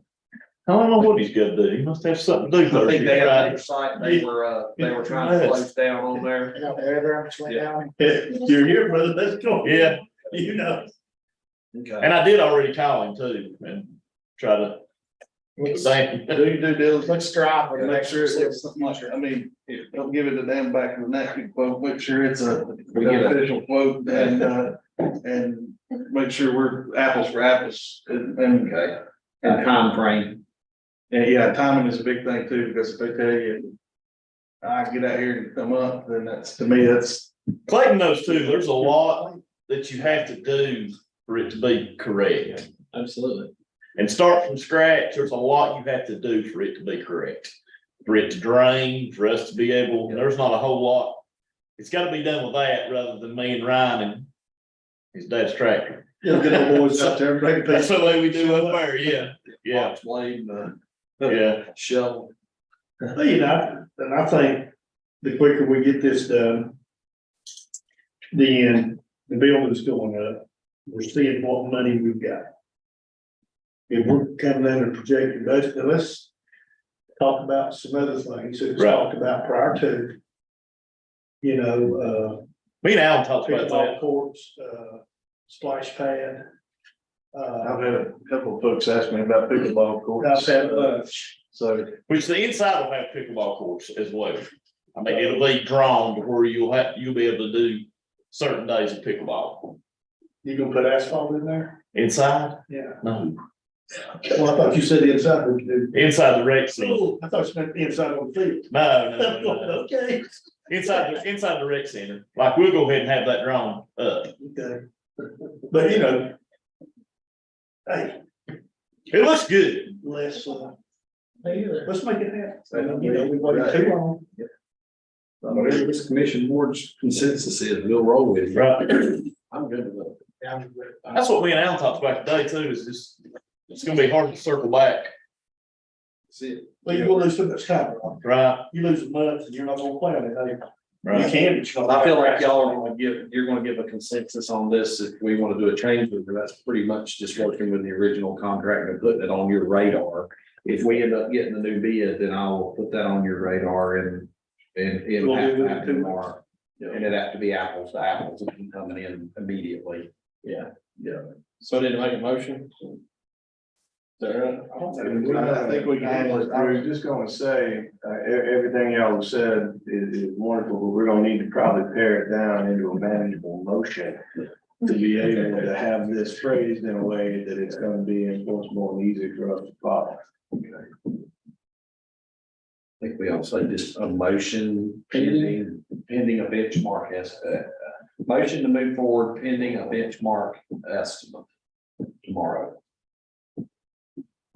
That's my guess. And ask you. I don't think that gets us what he's. Yeah. We may want a little more specific than that, to say, I don't know if you want to put a number on it or not, I know that's difficult, and that's what I was probably kind of trying to avoid, but it may be necessary. No lawyers.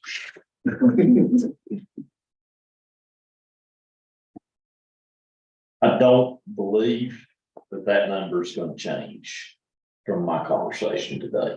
Now, it might change with what you said, your $2,300, but it's not gonna change much. From the conversation I had, We're just talking about The next, I got you. Yeah. If being Lloyd brings someone out there. It reminds me, Right. we don't have to take the lowest bid, that's we can make that decision for based on our. Motion. Situations. So we have. Well, no, based on that, you may be able to do a contingent upon a benchmark of a certain amount, but I don't know if you need to put it into an estimate or not, so.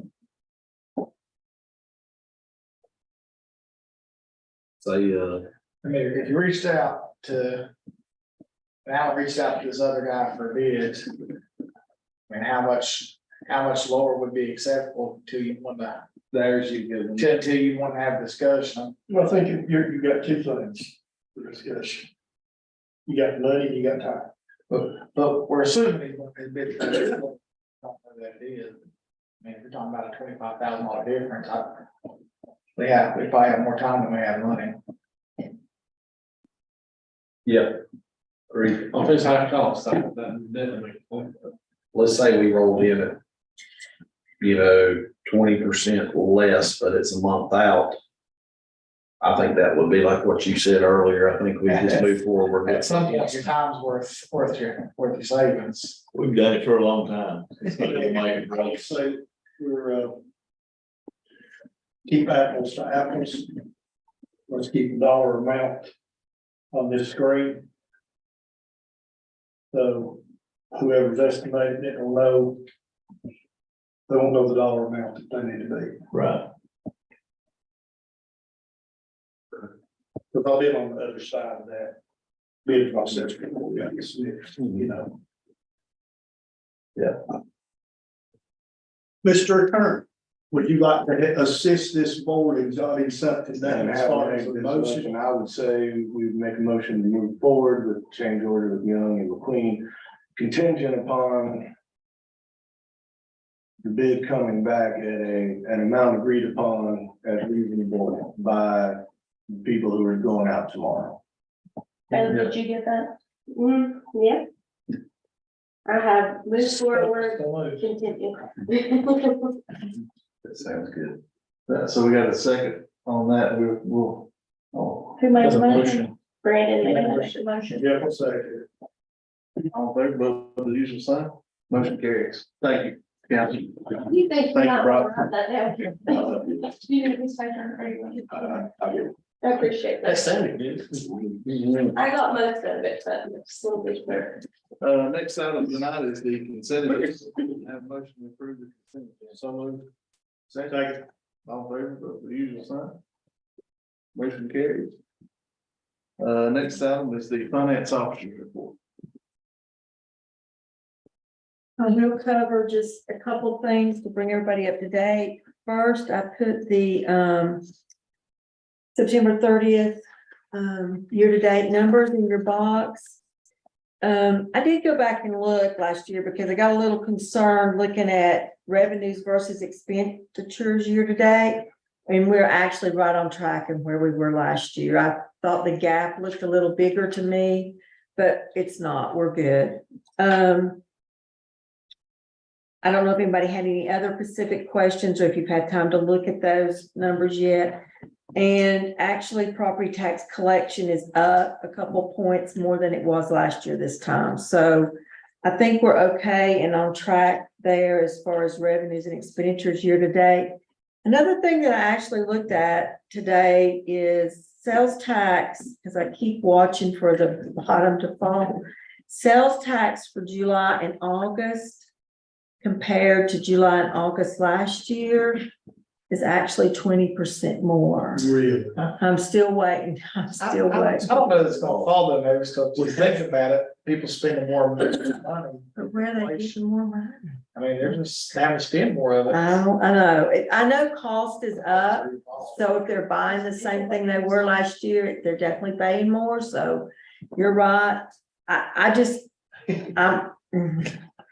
I mean, they gotta buy so much to survive. I mean, Yeah. I don't know how it can fall when you. I know. I'm just a little concerned, but it's good. Well, that's excellent news. I mean, it's good. Really? Yeah. I'll change gears just a little bit. TDA audit has been done and been submitted. Next meeting, I'm slated to give you guys every quarter a TDA financial report, and I'll do that at next meeting. And I will probably go ahead and get y'all a copy of that TDA. I'm waiting on the approval from the LGC, but it has been submitted. Harley and I have reviewed it. We've proofed it. And that's all good and that's done. And talking to our auditor, she hopes to have my draft to me on the 16th to start proofing. So we're on target, even though we had a new auditor and sometimes you don't run as early as you think in getting that completed. We're on target to get that finished.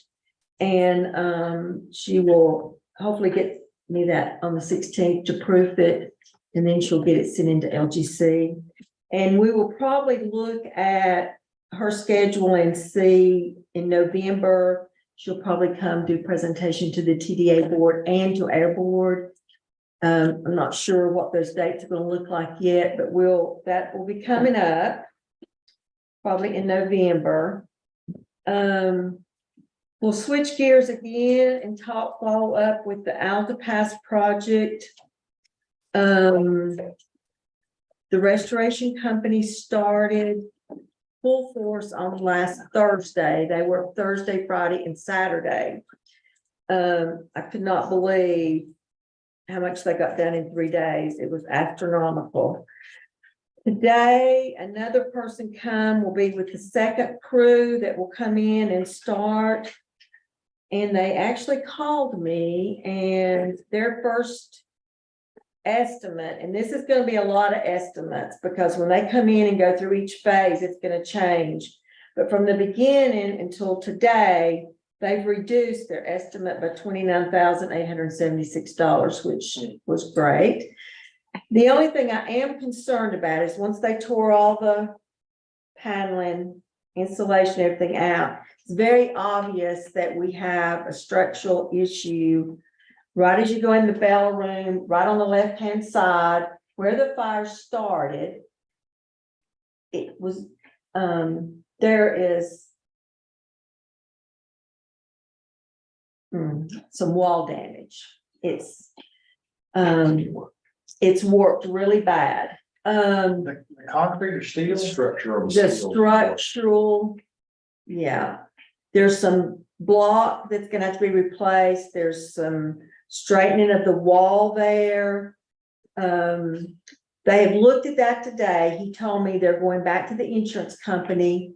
They're going to negotiate that, which could result in a change order. And we'll see several of those. He was also concerned about one of the metal, one of the girds trusses.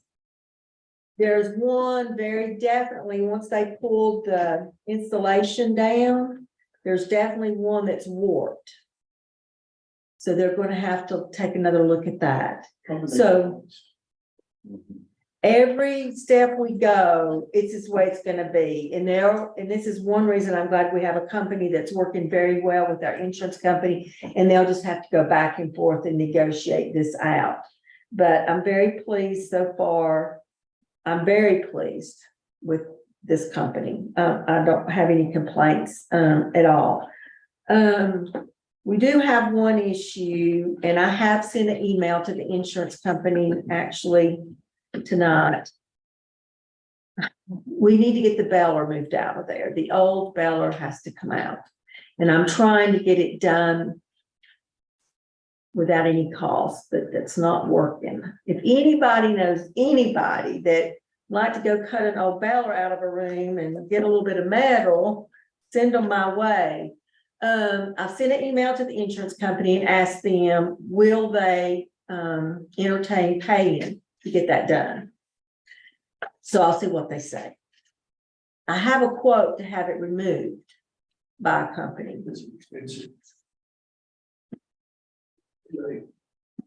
Looks like that would be, part of your insurance. Well, I'm gonna see if, yeah, I'm gonna see. The company that is putting in the new one will take the old one out when they come. But the restoration company needs it out, and we do too, and we need it out so we can get a good product put back. Right. We need that floor, cleaned and done. We need the metal taken out. I mean, it would just be easier to get a good job done on the rebuild if that's out of there. That's what we do, it's so much better. Yeah, I can't hold it up. I can't, yeah. We'll have to probably make a decision this week. I'm hoping I put it on the table to the insurance company. I also have Creekside coming out tomorrow afternoon. It's taken me a month to get him out here. But I've not been in a hurry because they can't put the cameras and the security back in till the building's done. So, but I need a quote because I got to get it on the insurance table so they understand how much that's going to cost. They know that that's another piece that's coming, but we have to get the cameras replaced that got destroyed in the fire. The wiring has to be redone. And then the security system, which is hooked to all the doors, have to be redone. And see, all the doors are coming out and new doors are going in. So they can't do any of this work till the construction's done, but I need a quote because I don't want the insurance to think this is all. So I've let them know that I'm gonna have somebody's coming tomorrow. As soon as I get that quote, I'll send it to them. So I'm just staying in communication almost daily with the insurance on it. So, that's where we are. My goal is still to get us done by the end of the year, so. And the restoration company knows my goal and they're telling me they're gonna do everything they can do to make it happen, and they are. I trust them. They're working 6 days a week. I can't ask for more than that. You got a working skid steer? Do I have one? Yes. I wish it was that easy. 20 tons. I wish it was that easier. No. No. Slice it, you maybe get, It's one of the old vertical, Tons at a time. or one of the old horizontal with a conveyor belt. Yeah, I don't know what we're gonna do, but That's true, they want to break it out in pieces. I Well, don't it's think, gonna hold you up and you won't get it before the first of the year, then. I know, that's my only hiccup. Yeah. So it said, hey, we filled it out, now can you give us some money? They know it's. Well, I mean, It is what it is. I mean, we know we're not gonna get 100% reimbursement anyway, but I can guarantee you're gonna have a product that's 4 times the value of what it was before we started. There's no doubt. They have tore that building to the studs. That's the only thing I'm saying. If it's gonna take too long. Yeah. Get reimbursed. Yeah, we will. Ask forgiveness. Man, so I don't want to speak out of turn because I don't know the policy, but I know some insurance policies do have a set amount set aside when there is a fire to remove debris. And I know. Yeah. Capped amount, I don't know if that would qualify under that policy or not. I bet you they're gonna pay for it, but I don't know that. But I agree with you. They do have debris removal. And that's one thing, yeah, they do. They are paying for the, also they're paying for the temporary porta johns because we lost the bathroom. And if I want to get picky, they will also pay for our loss of revenue for recycling. I've not went there because if I want to be fair with them and it's their premium that's going to go up in the future. So I'm holding that one in my back pocket. If they don't do me well, then I'm going to pull that card out. I'm holding that one, but I'd really like to continue to work with them because they have been really good so far. And they've been, I feel like, very fair so far with our equipment and the age it was and giving us the money for replacing. That's really good to hear. But yes, we're going to come out with a building that is way beyond what we had. Just the insulation alone is probably going to save us utility bills alone because the insulation was pretty sparse and yeah. Yeah, that's right. So any questions on that? And if you guys are out there, you know, feel free to take a look at what they're doing because so far, and I've been out there every day and I've taken pictures and documented what's going on. And I'm pleased with it so So far. we want to take our own torch and start cutting that in two. Well, I have, Hammer down. Yeah. I tried to get Hartzels to do it, you know, that buys the metal, because we sell them metal.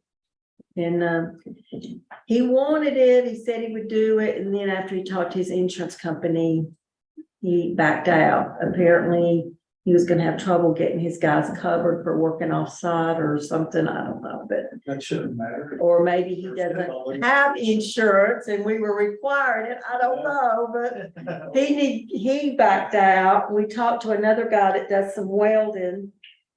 he said the job was too big for him. He was he was a man operation, so I've asked around. I'm just not having any luck yet. So if anybody knows anybody, I don't.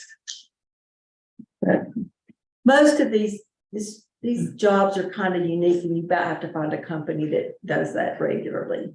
So we may have to get the Beller company to do it. Saying, thinking about a time when I cut a truck in half with a plasma cutter, it's like the best thing ever. I was like, I'd like to do that again. You need a class experiment. You need a. What size? That only took about 30 minutes. I don't know how long it would take to cut a feller. Be a good science We project. did it at work. We actually fought over it, to cut the truck. It's like, no, it's my turn. Yes, ma'am. We Any appreciate it. other questions, anything? Okay, Thank you. all right. Appreciate it. You're welcome.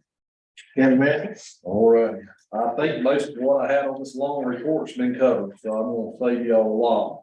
Rec Center project, we're moving. The site is looking good as far as we're getting our geotech in there. That's gonna be a suitable site to cover that bill. We're under budget right now, so we're just knocking on wood. Talk a little bit about ag extension. We're looking to get those folks fully staffed and get that program moving. We're building out that advisory board as well.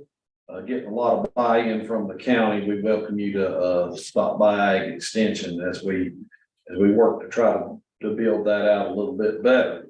Bowman, I know Phil mentioned a little bit. I'd reached out to High Country to talk about maybe getting some grants. In August of 2025, they're slated to start kids in the new middle school. And I think according to the MOU, we will take over Bowman about a month after kids start into the new middle school. So, Doesn't it seem like it'll be sooner than that, the way, the fast as that thing's going up? I mean, It's gonna pass. it seems like it, I mean, I know there's a ton of work on the inside, but it's really From moving. what I heard, Steve would probably be done with it in March, February, March, but they're not gonna rush to get in. They'll take their time, make sure all the bells and whistles and everything's worked out. That makes sense. Instead of moving in early, just finish the year out at Harrison Bowman and then kick off a brand new year. I heard it'll be done by February. you've got good source. I guess that's the worst. So both February 25. That's good.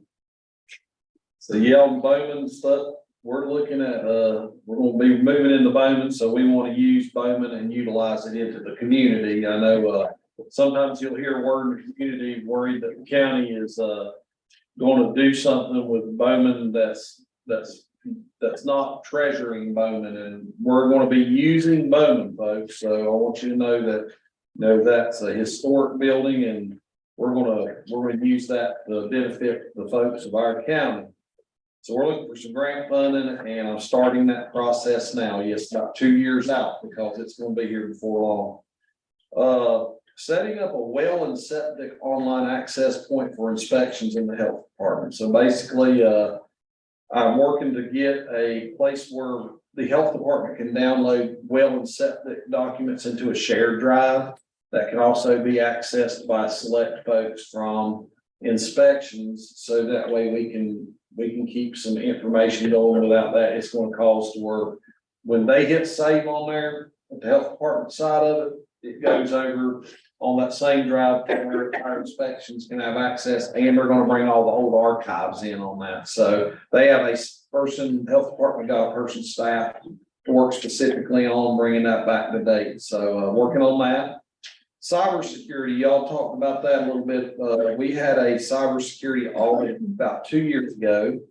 And on that audit, they had a couple recommendations, of which we did one, which was installing some equipment on the server to identify threats. That's been done. The other things that were laying loose on there, I tasked Kathy Crago to revisit that, bring me up to speed on that cybersecurity assessment done by the folks that we were looking at with the at the county commission conference. So we were lacking multi-factor authentication and password management. So we're working with BCTI, gonna get some numbers for you on that. And look to move forward and check our final boxes on that. So, I think y'all will be happy with anything we can do to get our system. I know from a user, it is a pain to remember passwords. And it is sometimes a pain to do two-factor authentication. But it is a very huge way to keep your system secure, and an agent of our taxpayers, I know we want to keep this information very pristine. Submitted the carbon reduction grant for sidewalk installation from Mitchell High to the stoplight by PNR. The estimated cost for the DOT is $700,000. If we're awarded this grant, they will do the work. It has a 20% match, which would be that Mitchell County schools, whoever would have to come up with $140,000 to match it. But picture a sidewalk going to the gate in the parking lot. You think about that with games, you know, people can park all the road now. I mean, that's, that's a, from a safety perspective, it's Especially with the new school. yeah, I think that's awesome. Great job, Commissioner Masters brought that to the table. And so Chad and I have been talking, like, obviously the money is a question, and there's a few different ideas that we've bounced back and forth, and then I kind of threw to Alan, and if we get the grant, then we'll have that conversation, but I feel pretty optimistic about some, but. Good. So, yeah, there's a lot of discussion that we can have on that. So, another thing to go along with that area where the new middle school is being built is, it's called a preemption light. And I know Clayton knows about these. If you're an emergency management vehicle and you need the stoplight to turn a certain color to give you a right of way, I was tasked to look into the preemption light on Ledger School Road for the emergency medic base. And, so that will cost $40,000 should we opt to have a preemption stoplight on Ledger School Road. Now, where I think that will be located, and I wasn't quite clear in the email what DOT had told me, but I think that light's going to be that we'll have a stoplight right where Mitchell Medics comes out to Ledger School Road right there that can blink red to stop everybody so the ambulance can get out and move out onto that road. I don't know that it's the stoplight out on the main road. It could be that would be, but Can we get both of them figured in? if we got both, I'm gonna guess it's gonna be 80 since that one's 40, but that might not be so. Be that much. Because we're not installing on that. You've already got your standards there. That's true, yeah. You know, Springfield's got, when the fire trucks pull out, they can hit it, Yeah. and it shuts all traffic coming and going from Burleson Hill, so they got a free exit coming out. I will check and see, because that's when I got that back today, and I just got that today. I read the email and I was having trouble determining if they did that on the main 226 out there on that light, or if they were going to install a light right at the base. And if it's on the main one, then that would be the 40,000. I'll need to clarify with that, but that's something that might be an expense coming down the road. Just letting y'all know. And then I've got some things, some action items for this board. I need to schedule a board meeting for the new middle school. And I need some times from y'all since I got you here. And then the other ones, we'll schedule 2 ribbon cuts, one for the rec center and one for the law enforcement center. Y'all got a lot going on. This board has been doing real good. Hey, did you as a board not see what our county staff are doing? I do want to say that this county manager report. I got Mavis out there. She's busting it on finance and the Altapass Center. I've got Danny. He's employed the month for a reason. He's been working hard trying to build stuff. Yes, I've got, you look over there at Sheila. She's running transportation. She's keeping that program going. You got Kathy and Register of Deeds down here, innovating. I've got my clerk back here working real good. We got a county attorney that's working real good. And we got a board that's supportive of all that. They're working for y'all. They're excited about the projects y'all got going on. When you got a good team and a good coach right here, this coaching group, and they start seeing us win games, I think they're pretty happy to work for y'all. So, Well, I'm gonna say, you know, along those lines, Alan, I can't see how anybody would complain. Then there's gonna be some naysayers. There always is, because it's just like a bitch and pig. But everything that's going on for us, and you hear High Country Council of Government come in here tonight and get their report, you look at all of this work with money that's been granted in. How can you be negative? Yeah, with any merit behind your comments? There is no merit behind those comments, guys, the way I see it. So. I'm just gonna get frustrated. So what do you need from us? You need Board on dates? board. Let's do the board on board. When are you gonna do it, Harley? Middle, I have. New middle will school be on next site. week. As of, we have a transportation meeting this month, or is that next month? Hold that thought. It'll be the week after, but Can we do it the night of our meeting, our normal meeting, just maybe meet at 4 o'clock or something, instead of. now, the week of the 14th through the 21st, I'd really like to take that week off to maybe go, since the kids are off 2 days that week, I was trying to take it off to do or not spring break. a week with my daughter. Okay. But I'm now, going the 19th, 20th and 21st. some kids are going out on the 19th and they're out on the 20th. Yes. So then that's gonna leave, if we wanted to go to. And I like I said, now it don't matter about me, y'all are the board, and that's the main thing, to be there at it. So the 23rd through the 27th for a board on board meeting. Chad and Brandon and School Board Pittman asked me to give about 2 dates, y'all might be, 2 or 3 dates, y'all might be available, so. They did their next school board, but no, Jeff will be gone us the 19th, is the third Thursday. Yeah, that's when they had proposed that was. The 23rd will be rough. Rough 20 before maybe. 23rd. Will you be here? You said you won't be here the 19th. parent, my two parentage conference. Yes. Okay. 19th out. Do they remember that that's parent teacher conference for their school? Now. Yeah, they threw that out there at me, I know that. That may have forgot. We got Tell me you had 2 board members that, had a conflict. Had some conflict on that, might not be able to make it. I'll leave the girls here, they can be the teachers. So if y'all are available, I want to say that we could do it on the beginning of the November commission meeting. And that will be November. Is this just for us to walk around the 24th. 4 on board, it's gonna be the new middle school, just give us a construction update, show us a little bit of what's where, just a really neat little trip. And I think what Taylor was telling me. Taylor says he can do it whenever y'all want to do it. It's gonna have more parts to it, the later it's done, you'll just keep adding parts, so to make. The later we wait the season to have it done, the Yeah. earlier we're gonna have to make, because it's gonna get dark. It's gonna start, if you go to the time change, it's gonna be a little there. 19th, 26th, 31st, out me, otherwise I'm free. The 19th, 23rd, The 26th and 31st. You can't finish right. 31st. Yeah. That would be a good one. So we have if we did a 4 p.m. meeting on the 6th of November. I said to leave. I said to leave on that. You get Burleson Hill before, right? Yeah, I'm on. I'm coming down the hill. So you I have didn't to call- kick at you. I didn't even call tonight, I was just like, well, they know where I'm at. I literally. It's gonna take. I looked off the phone, it was 5:30 right when I was rolling by McDonald's, so I was like, well, I'll be there shortly. What's that? I'm looking too far ahead. The house is fully So closed. 4 p.m. Monday, November 6th is one I'll pitch at I them. like that date.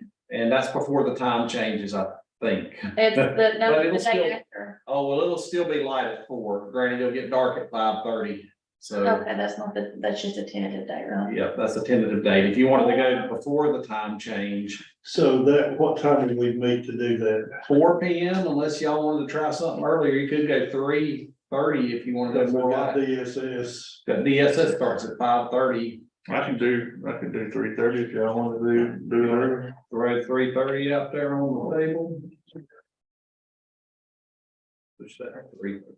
Second meeting of the month is the 17th, this month's around. Yes. You want those? 23rd. And then they'll have a school board meeting. October, we're 17th out. Now, wait a minute, y'all don't worry about me now. If I get all this board here, I What can. about the 24th? When's John have his surgery for it? The 27th. Yeah. Coming up Tuesday, the 24th. Would be fine. Okay. 3:30 or 4 or the time? Since we ain't got no We can do meeting. 5 even. It would be, four's not good to y'all. Anytime after school. Okay. 4 o'clock. All right. I'm good. Okay, you good on that? All All right, so the next thing I'm wondering about is some ribbon cuttings. Now, we can do them on whenever you all want to. But That's be after 3 o'clock. after 3 o'clock ribbon cuttings, you thinking maybe we could even do some of them on 5 o'clock? Now, do we want to space them out?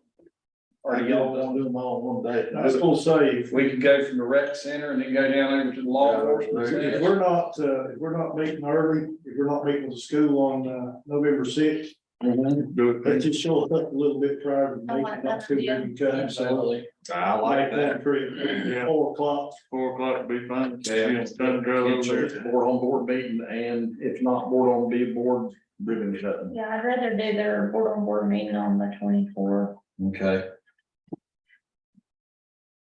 I'll tell you what's, November's gonna kill me with meetings and the other meetings, the biggest meeting, and then election day. Oh, God, I forgot about that. What day is election day? The seventh, I have a meeting on Monday. We do ribbon cuttings right before election day. Hey, good time, it says right here. Get fresh on the radar there. Right, so we'll have the 24th board on board and Yep, then. 3:30. On the 6th. Yes, and November 6th at 3, we could even go with the 4, but 3:30 probably what we need to do too. We did Yes. one at law enforcement site, maybe 3:30. Then when that one's done, head on over to the rec center, and then in here have you a few refreshments right after that because of the folks that are coming. We can have a little reception after that for everybody. So that would mean that, about 4:30.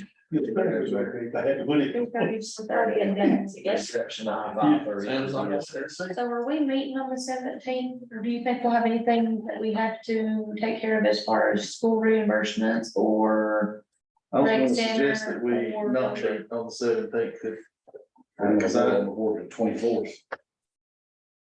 I mean, to me, I think, I don't know of anything that we've got pressing that If something comes up, can I'm we just maybe saying. meet on the 24th if we have sounds good to to? me to do that. So we'll, Are let's you make, good with that? yeah, let's make a notice. We won't be meeting on the second meeting of the month. For November, For no, October. not meeting, okay. If something comes up, can we call a special meeting?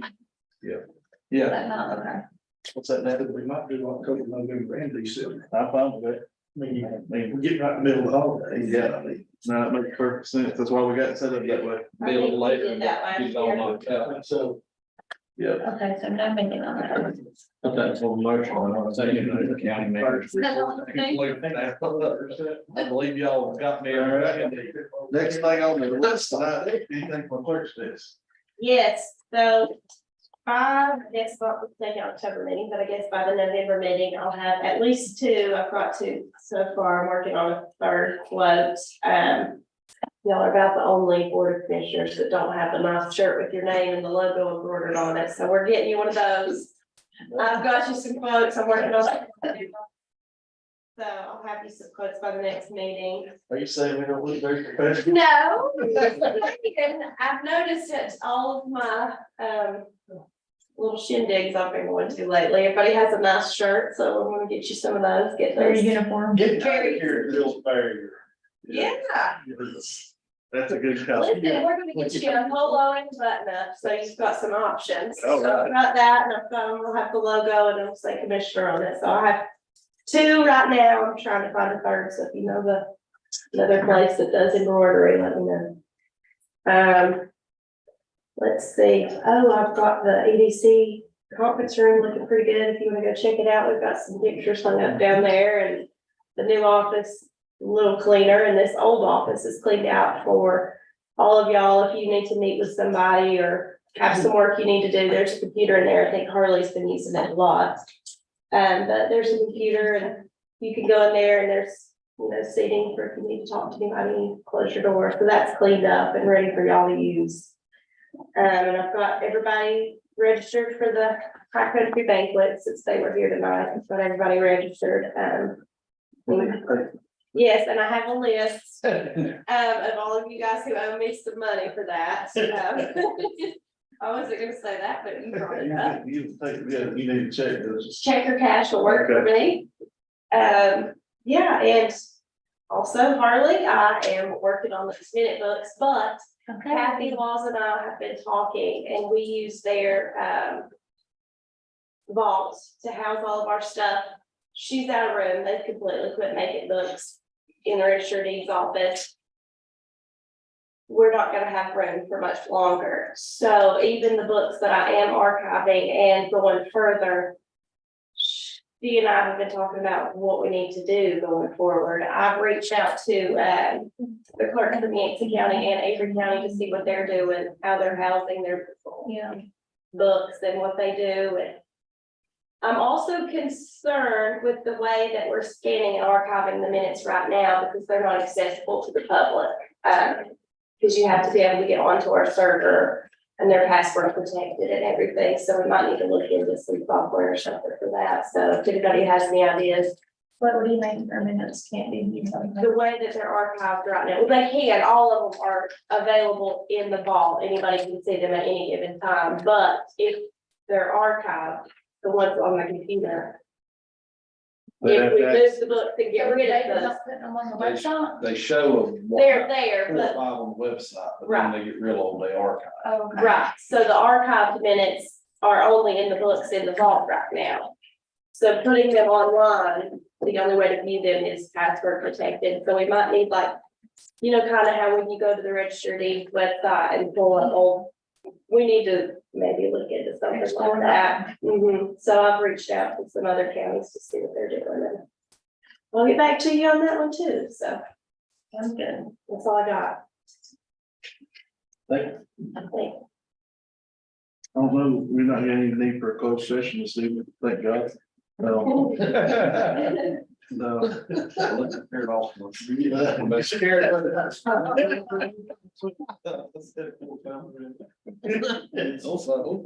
sets you up. Yeah. Come on down. Board comments this evening. Of course I do. I know you're not surprised. Okay, lots of things. We'll start with the festival that John and I put on. Jeff said he's gonna be out of town, but anybody that wants to attend, it will be the 20th and the 21st. And so we've got lots, yes, of October. So this month is coming up very quick. We were just featured in, was it Air State Magazine? I can't remember it, but we made the top 9 fun fall festivals for families. Congratulations. So that's exciting. And then the Historical Society is going to be making apple butter both days.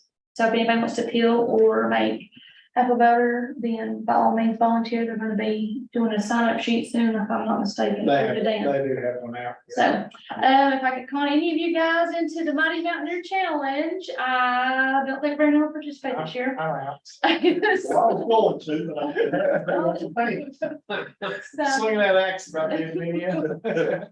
It requires physical activity, that don't sound like it. I need an oxygen. I was very worried for Brandon. We've got a picture of it. It's hop along. I just went at it like a madman.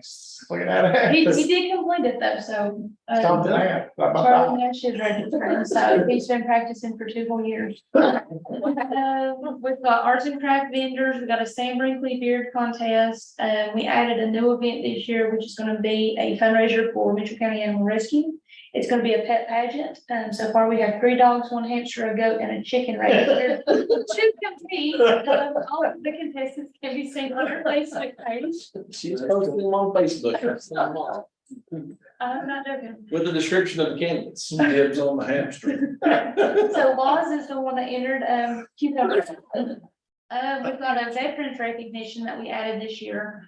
Also, so on Friday, Kathy from the Senior Center ran all of them out to enjoy a fun day. And then Saturday, we're also going to recognize any veterans. And so we are taking donations for anybody that wants to donate and purchase lunch for a veteran. You can sign up for that at the restaurant. And then if you make really good chili and cornbread, you can participate in the Bama Chili.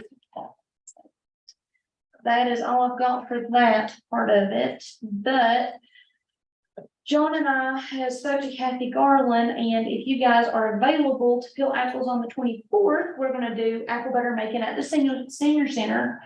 For the ones that can't really come to the festival, that might have a little easier time coming for transportation's sake.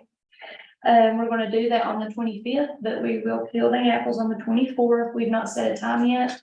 You should have made that, I will, because I'll forget it. I know. You know. We'll get that, but, that was an activity we wanted to do last year, but, time kind of got away from me. So we're making sure that we've set a time 2 days before John's surgery to get that done. You can wear him out, you can make sure he's good and shape. He had like surgery. Rehabilitated. And on a positive note, I don't really know, Alan, you may know a little bit more about this, but I was told that Ledger Fire Department is calling for a rating lowering inspection. That's true. So all the people in the Ledger, there you're down. The Ledger community should be very happy. And the assistant chief. That is all good news. We've got TDA interviews tomorrow, so hopefully I'll have an update on that for you guys. And then Brandon Pittman School Board, who serves on the extension board, informed us of a class, and I will pull that up right here so you guys can see it. It is in Charlotte, so I know that's kind of difficult for a lot of people to make. But I did invite Taylor to attend with me if everybody's okay with that.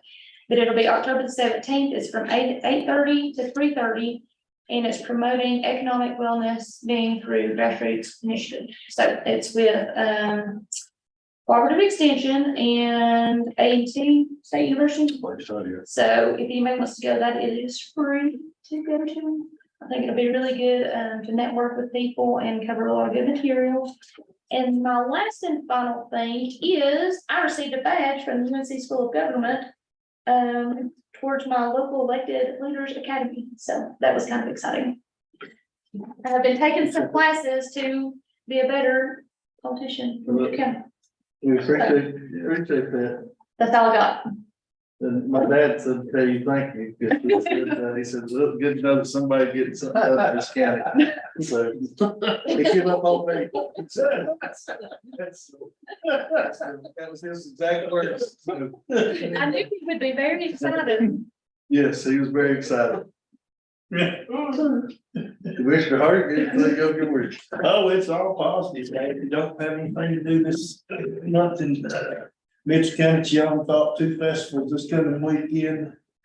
2 festivals the following weekend on the 14th. You got Hardy's Festival the 3rd weekend, and you got Hillwind that encompasses the whole county Thursday, Friday, Saturday, end of the month. So a lot of good stuff, positive things going on, a lot of fun activities for the kids and guys have been on 7 tonight.